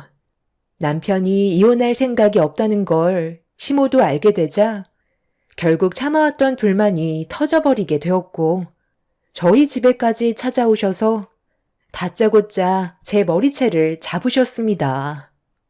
너희 집안 때문에 내 아들 인생을 망치게 됐다고. 당장 이혼 서류에 도장 찍고 갈라서라. 내가 이런 꼴을 언제까지 봐야 하는 건데? 안 싸더니 눈만 제대로 뜨고 걸어 다녔다면 이런 일은 생기지 않았겠지. 아들, 너는 엄마의 가슴에 못을 박고 싶은 거니?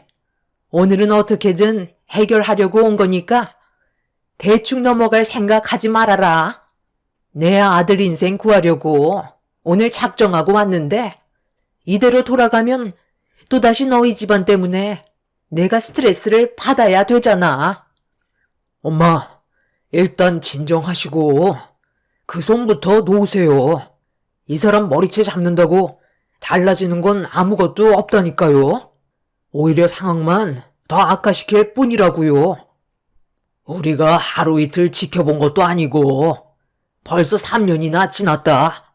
앞으로의 얼마나 더 많은 시간을 버텨야 하는 건데?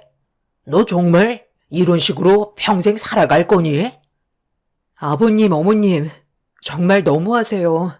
저도 그동안 며느리로서 최선을 다해왔고 이 사람한테 부담 주지 않으려고 저녁 늦게까지 아르바이트도 한다고요. 최대한 신경 쓰지 않게 해드리려고 잠잘 시간 쪼개가면서 살고 있는데 그냥 좀 놔주시면 안 돼요? 저도 아버님, 어머님 때문에 너무 힘들고 지쳐버렸다고요.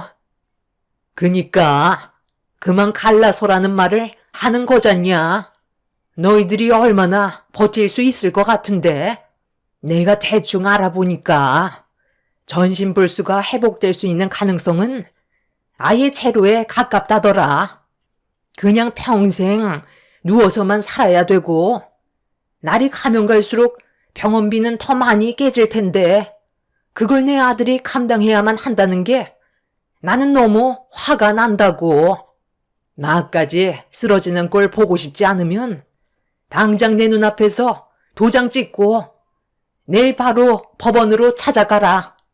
그렇게 하지 않으면 오늘 둘 중 하나는 세상 떠나게 될 줄 알라고. 사돈어른도 몸이 많이 약하신 걸로 알고 있는데 지금도 힘겹게 안사돈을 보살피고 있을 텐데 나중에 과로로 쓰러지거나 예상치 못하게 몸에 문제가 와서 입원이라도 하게 된다면 아들 너는 그때 가서 또 어떻게 하려고? 그때도 지금처럼 몇 빠지게 돈 벌어서 사돈댁 생활비 충당해주면서 평생 간호만 하다가 인생 종칠 거니? 내가 널 낳아준 게 수발 들라고 10달 배 아파서 낳아준 것 같아?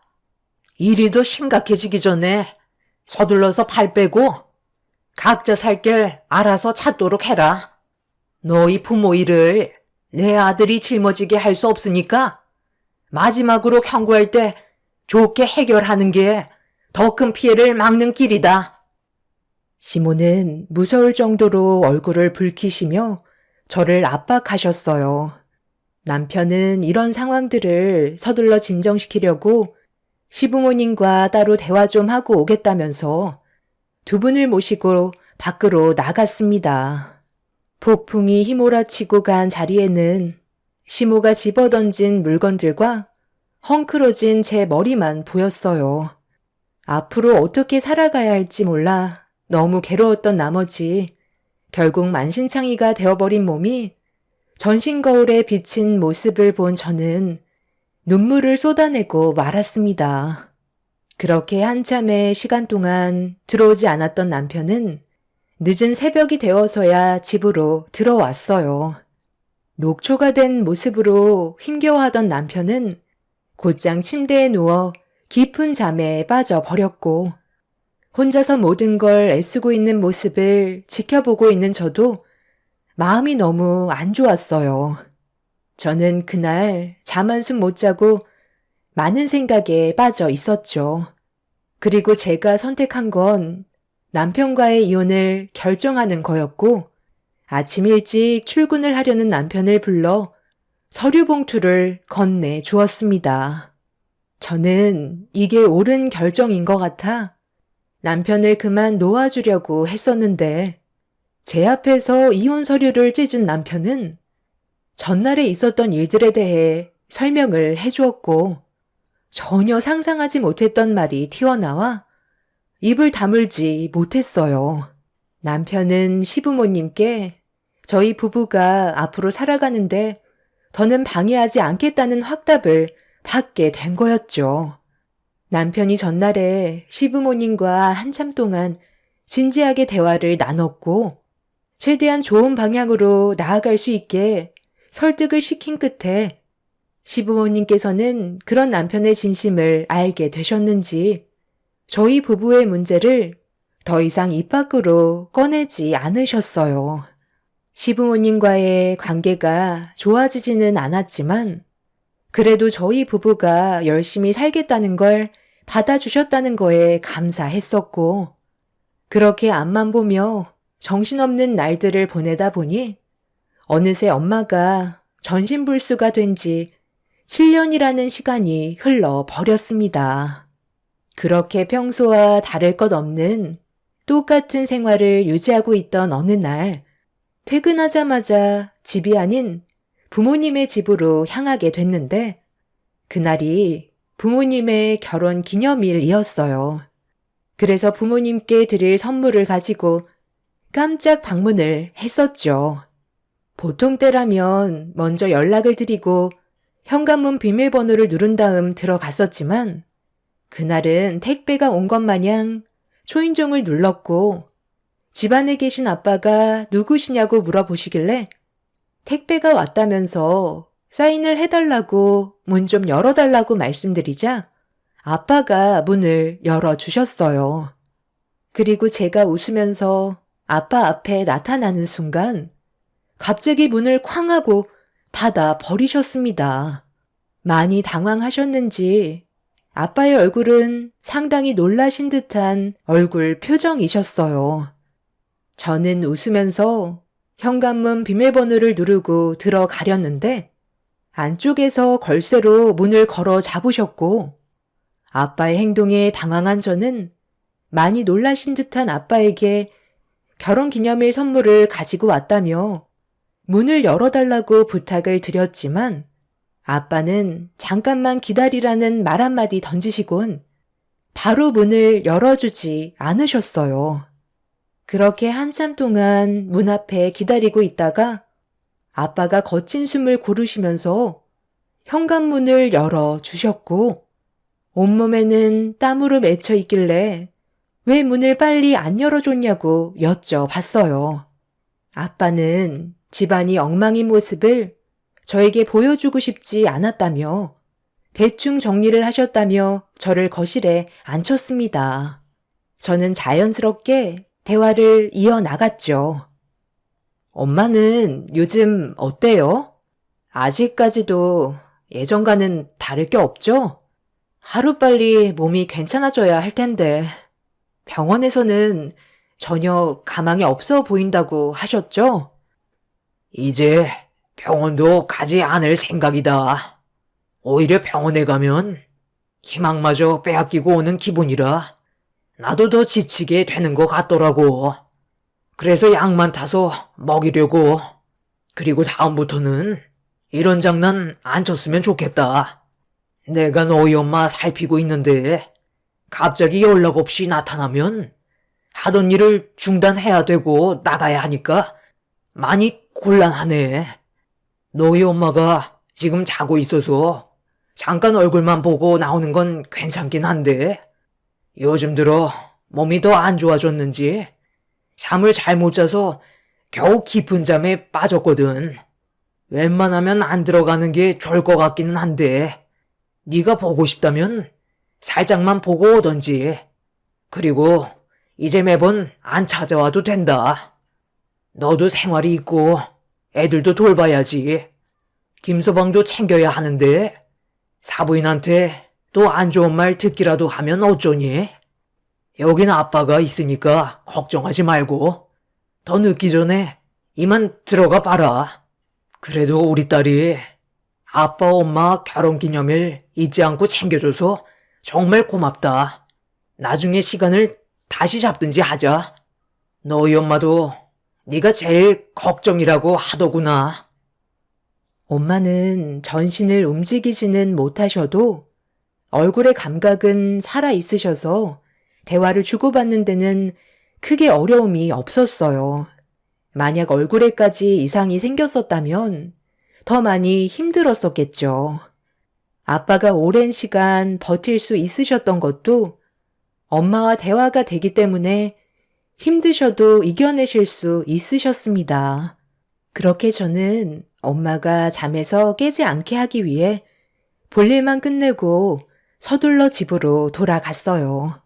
그리고 그날 이후 아빠의 부탁으로 저는 2번 다시 깜짝 방문은 하지 않았었죠. 그렇게 한동안 조용하게 식당 일을 하며 지내고 있던 어느 날 지방 출장 뷔페 의뢰가 들어와 제가 없는 동안 남편이 저 대신 빈자리를 채워줘야만 했었어요. 남편은 저보고 걱정하지 말라면서 잘 다녀오라고 안심을 시켜줬었죠. 일 처리가 빨리 진행이 되면 당일 저녁에도 올라올 수 있기 때문에 최대한 서둘러서 일을 마무리 지으려고 했었지만 생각했던 것보다 시간이 오래 걸려 어쩔 수 없이 다음날에 올라와야만 했어요. 그렇게 다음날 아침 일찍 올라올 수 있었는데 하필 가는 날이 장날이라고 차에 펑크가 나서 시간이 지체될 수밖에 없었어요. 그렇게 카센터에서 차 수리를 받고 있었는데 갑자기 친구한테 전화가 왔습니다. 저와 오랜 세월 함께 알고 지내던 둘도 없는 친구였죠. 평소에도 자주 만나고 연락도 주고받았었기 때문에 그날도 별 생각 없이 친구의 전화를 받았어요. 그런데 친구의 말을 듣는 순간 너무 큰 충격을 받아 할 말을 잃었고 제가 믿지 않자 저에게 사진 한 장을 보내준 걸 확인하자마자 온몸에 소름이 돋았네요. 사진 봤어? 내가 왜 이런 걸로 너한테 쓸데없이 거짓말을 하겠니? 잠깐만 기다려봐봐. 좀 더 가까이에서 찍은 사진으로 다시 보내줄게. 어때? 확인해 봤어? 확실히 너희 엄마 맞지? 내가 하루 이틀 어머님 뵌 것도 아닌데 딱 보면 바로 알지. 전신불수라더니 어떻게 백화점을 활보하며 다니실 수가 있니? 여보세요? 지금 내 말 듣고 있는 거야? 나보다 네가 더 충격을 받았겠지. 7년을 누워 계셨던 분이 저렇게 멀쩡히 돌아다니시는데 얼마나 놀랐겠어. 내가 직접 두 눈으로 확인을 해봐야 되겠어. 지금 거기 어디야? 정확한 주소 좀 문자로 보내줘. 그리고 미안한데 계속 미행 좀 부탁할게. 때마침 타이어 수리도 끝이 나서 친구가 보내준 주소로 서둘러 출발을 했어요. 그런데 식당에서 다음 출장 뷔페 일정이 잡혔다면서 제 트렁크에 실려있던 식기들과 용품들을 서둘러 받길 원했고 서둘러 출발해야 된다는 사장님의 말에 어쩔 수 없이 식당에부터 들려야만 했습니다. 원래 회사에서 근무를 했던 제가 식당 일을 하게 된 이유는 저만의 사업을 해보고 싶었고 출장 뷔페라는 일이 전국을 돌아다니기 때문에 집에만 계시는 저희 엄마가 답답하실까봐 바람이라도 쐬어드리고 싶어서 식당 일을 배우기 시작했었죠. 그렇게 저 나름 여러 가지 계획을 가지면서 엄마를 위해 삶의 변화까지 줬었는데 친구의 전화 한 통에 너무 큰 배신감을 느꼈고 도저히 믿을 수 없는 사진 속에 담긴 엄마의 모습이 저를 분노하게 만들었습니다. 그동안 왜 저를 속여왔었는지 이해를 할 수가 없었어요. 힘겹게 한 걸음 떼시는 게 아닌 너무 자연스럽게 걷고 계신 모습이 제 입을 다물지 못하게 만들었었죠. 그렇게 저는 식당에 먼저 들려 식기들을 전부 내려놓은 뒤 친구가 보내준 주소로 다시 급하게 달려갔어요. 그렇게 정신없이 달려 도착하니 저를 발견한 친구가 손짓을 했고 몸을 숨겨 손가락으로 가르친 곳을 주시하고 있었습니다. 그리고 잠시 뒤 온 매장에서 새 옷으로 갈아입고 나온 엄마는 전신 거울을 보면서 흡족해 하시는 모습이 제 두 눈에 들어왔어요. 도저히 믿기지 않는 모습에 경악을 했고 온몸이 떨려오고 있었는데 그 순간 엄마 옆에 나타난 또 다른 한 사람을 보자마자 기겁을 하고 말았습니다. 저와 17년을 한 입을 덮고 살았던 남편이 엄마 옆에서 옷이 잘 어울리신다며 미소를 보이고 있었어요. 그리고 뒤이어 또 다른 한 사람이 나타났는데 그건 바로 저희 아빠였습니다. 부모님과 남편은 새 옷을 입고 쇼핑을 즐기고 있는데 그 모습을 제가 어떻게 받아들여야 할지 모르겠더라고요. 엄마는 분명 손가락 하나 까딱할 수 없을 정도의 몸이었는데 어떻게 멀쩡히 돌아다닐 수 있는 건지 이해를 할 수가 없었습니다. 당장이라도 앞으로 튀어나가 남편과 부모님께 그동안 저를 속이고 있던 거에 화를 내고 싶었지만 왜 저 몰래 이런 일들을 꾸며왔는지 좀 더 확실하게 짚고 넘어가기 위해 증거물만 모아 두었고 그날 이후 부모님과 남편의 행동 하나하나에 모든 걸 의심할 수밖에 없었습니다.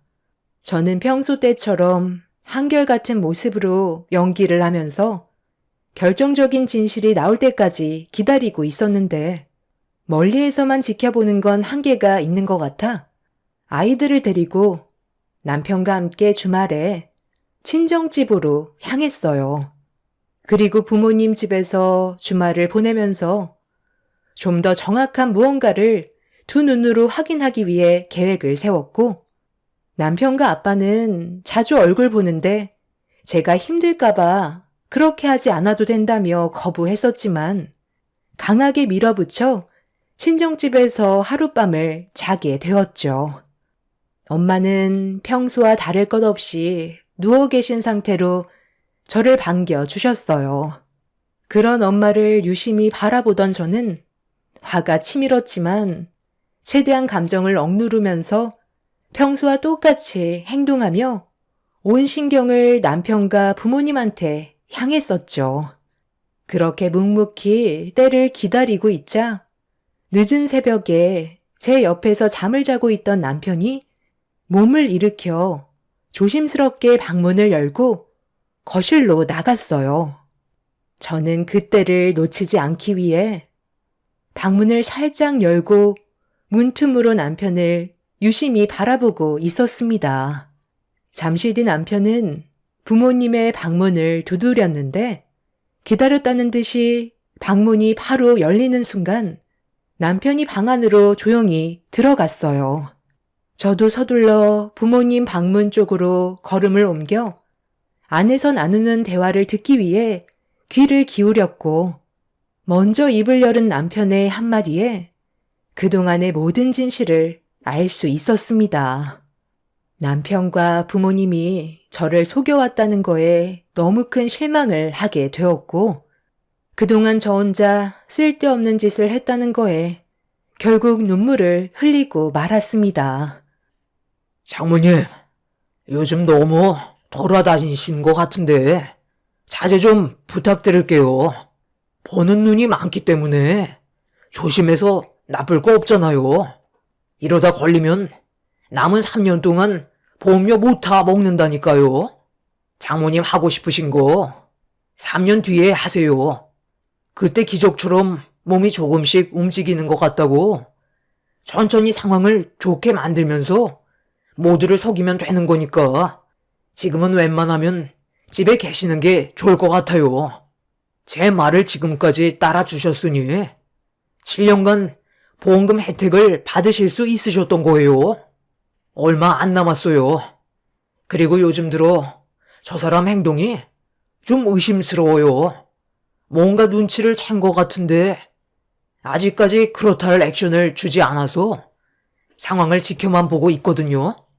7년 동안 한 번도 하지 않았던 행동을 오늘 보여줬잖아요. 장인어른께서 많이 힘드실까봐 짐이 되기 싫어했던 저 사람이 갑자기 왜 장인어른 집에서 자겠다고 하겠어요? 앞으로의 행동을 최대한 조심하는 게 좋겠어요. 아무리 동네를 벗어나셨다고 해도 보는 눈은 많기 때문에 언제 어디에서 걸릴지 그건 아무도 모르는 거예요. 마음 같아서는 지우 엄마한테도 전부 설명해 주고 싶었지만 저 사람 성격상 절대 그냥 넘어가지 않을 거예요. 저희가 지금 적발되면 징역을 면하지 못하니까 보험료 지급이 끝나기 전까지는 조금만 더 조심할 수 있게 신경 좀 써주세요. 이러다 정말 징역 살면 어떡해요? 아휴, 나도 얼마나 답답했으면 그랬겠나. 그래도 바깥바람 쐬니까 그나마 좀 살겠더라. 그래도 내가 사위 하나는 잘 둬서 그동안 잘 먹고 잘 지내고 있었네. 당신 때문에 요즘 내가 얼마나 조마조마한 줄 알아? 이러다 정말 걸리기라도 하면 어쩌려고 그래?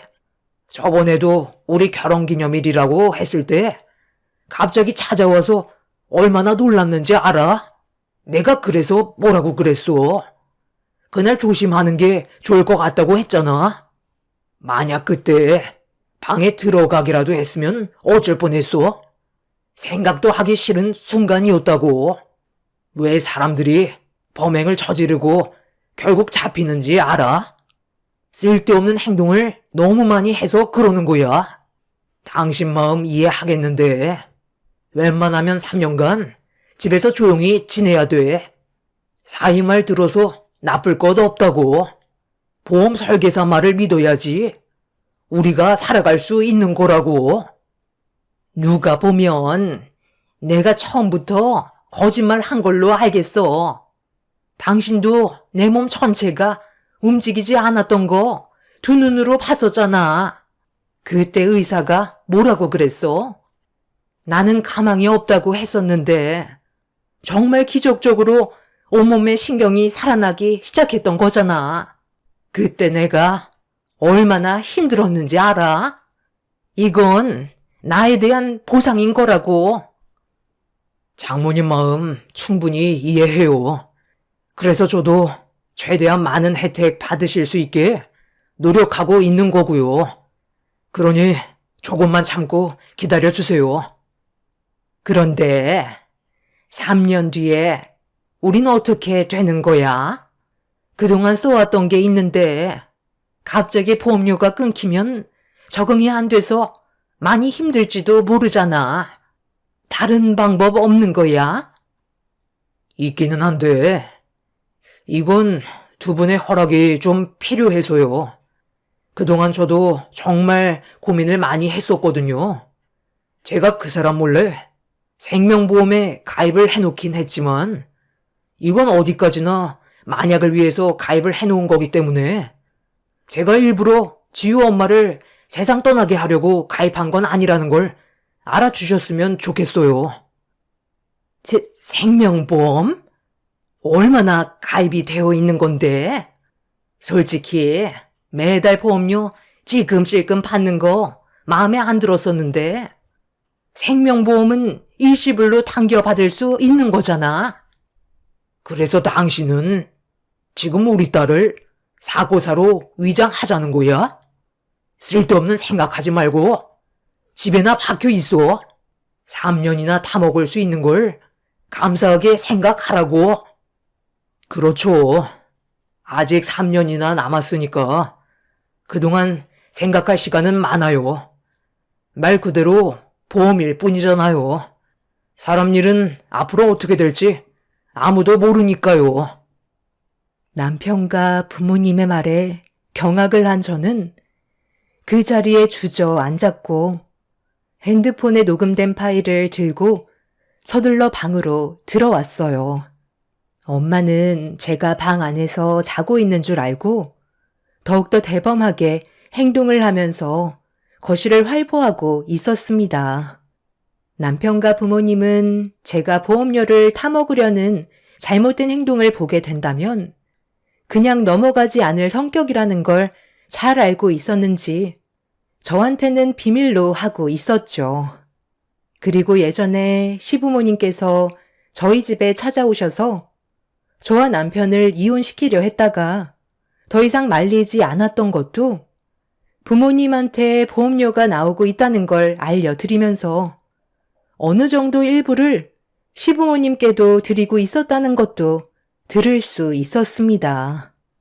엄마는 시부모님께 들어가는 보험료의 일부를 아깝게 생각하면서 남편에게 불만을 털어놨었지만 최대한 침착하게 엄마의 흥분을 가라앉혀주고 있었죠. 너무 큰 충격을 받은 저는 앞으로 어떻게 해야 할지 몰라 머릿속이 혼란스러웠어요. 그런데 남편이 저 몰래 생명보험에 가입을 한 것도 충격인데 그걸 긍정적으로 보고 계신 엄마의 한마디에 너무 놀라고 말았어요. 모든 걸 돈으로 바라보신 엄마는 3년 뒤를 걱정하면서 제가 모르는 생명보험의 혜택에 대해 남편과 진지하게 대화를 이어나가고 있었어요. 제가 방 안에서 모든 걸 듣고 있다는 걸 모르는 가족들은 거실에서도 대화는 계속해서 이어졌고, 그동안 저한테 모든 사실을 숨긴 것도 모자라 또 다른 계획을 세우려고 하는 남편과 부모님을 도저히 용서할 수가 없었습니다. 혹시 모를 위험을 대비해 저는 경찰서에 몰래 전화를 걸어 도움을 요청했어요. 그리고 제가 거실 밖으로 나올 거라는 걸 상상조차 하지 못했던 가족들은 방문을 활짝 열며 튀어나온 저를 보곤 경악을 하면서 당황한 표정으로 저를 바라봤고, 방으로 들어가려 했던 엄마는 그 자리에 멈춰서선 움직이지 않은 채 가만히 서 있었습니다. 몇 초간 침묵이 흘렀고 남편이 저에게 천천히 다가와 전부 다 설명하겠다면서 저를 잡으려 하길래 남편의 뺨에 손을 올려버린 뒤 그동안 저를 속인 거에 대해 화를 내며 집안을 난장판으로 만들어 버렸습니다. 일단 진정하고 내 말부터 들어봐. 이건 우리 가족이 모두 잘 살기 위해 그랬던 것뿐이야. 당신이 알게 되면 모든 게 물거품 될까봐 숨기고 있었던 거라고. 네가 원래 거짓말 못하고 항상 양심적으로 살려고 하니까 굴러 들어올 돈도 못 받게 될까봐. 그래서 지금까지 비밀로 하고 있었다. 어찌됐든 나는 사고가 났었고 아주 잠깐이었지만 전신불수가 된 건 맞았잖아. 그래서 그에 따른 포상금을 받는 건데 이렇게까지 열낼 필요 뭐가 있어? 이제 그만해라. 그래요? 그럼 제 생명보험은 어떻게 설명하실 건데요? 제가 남도 아니고 엄마 뱃속에서 태어난 자식인데 어떻게 돈과 비교를 할 수가 있어요? 너 그건 또 언제 들은 거냐? 그냥 생명보험일 뿐이잖아. 내가 너를 헤아려 하겠니? 어떤 식으로 지급이 되는지 궁금해서 물어본 건데 뭐가 문제라는 거야? 문제가 있는 거죠. 제 동의 없이 이 사람이 일방적으로 생명보험에 가입을 해놓았다는 건 3년 뒤에 보험료 지급이 끝나면 그 다음은 제 차례라는 거잖아요. 남편은 흥분한 저를 진정시키려 했지만 이미 저는 이성을 잃어버린 상태였죠. 그리고 잠시 뒤 제가 도움을 요청했던 경찰분들이 부모님의 집에 초인종을 눌렀고 제가 경찰에 신고했다는 거에 놀란 부모님과 남편은 당황해하며 도망치려 하길래 서둘러 현관문을 열어 주었습니다. 그날 이후 남편과 양가 부모님은 조사를 받게 되었고 7년간 전신불수로 연기를 하면서 받은 보험금이 계획적이었다는 것과 저에게 몰래 생명보험에 가입해서 추가적인 범행을 저지르려 했다는 거에 결국 법적 처벌을 면할 수 없었습니다. 제 손으로 부모님을 처벌했다는 것도 마음에 안 좋았지만 7년간 저를 속여왔었다는 거에 너무 큰 상처를 받았었죠. 그리고 만약 제가 이런 사실을 모르고 지나갔다면 남편은 저 몰래 들어놓은 생명보험금을 타먹기 위해 부모님과 함께 더 큰 일을 계획할 수도 있었다는 거에 지금도 충격에서 벗어나지 못하고 있는 상태입니다. 남편과 부모님은 3년의 징역이 내려진 상태이고 시부모님은 6개월의 징역이 선고가 되었습니다. 앞으로 수감 생활을 하게 되겠지만 아마 저에 대한 분노가 하늘을 찌르고 있겠죠. 아이들을 데리고 다른 지역으로 이사를 할 예정이긴 하지만 앞으로 어떻게 살아야 할지는 모르겠어요. 지금 사연을 쓰는 동안에도 온몸이 떨려올 정도로 큰 충격을 받아서 그런지 머릿속이 백지화가 되어 버렸네요. 전신불수로 보험금을 타먹은 것도 모자라 저까지 헤아려 했던 그 사람들과 두 번 다시 마주하고 싶지 않아요. 제가 앞으로 어떻게 살아가면 좋을까요? 부모님과 남편을 위해 살아왔었는데 지금은 한순간에 저 혼자가 되어 버렸네요. 잘못된 행동은 결국 그에 따른 파국을 맞게 된다는 걸 이번 일을 통해 많은 걸 알게 됐어요. 제가 융통성 없이 올바름을 추구한다며 부모님과 남편도 답답함을 호소했지만 분명 제 결정이 옳았다는 걸 깨닫게 되기를 바랄 뿐입니다. 제 사연 들어주신 분들, 오늘 하루 행복하세요. 감사합니다.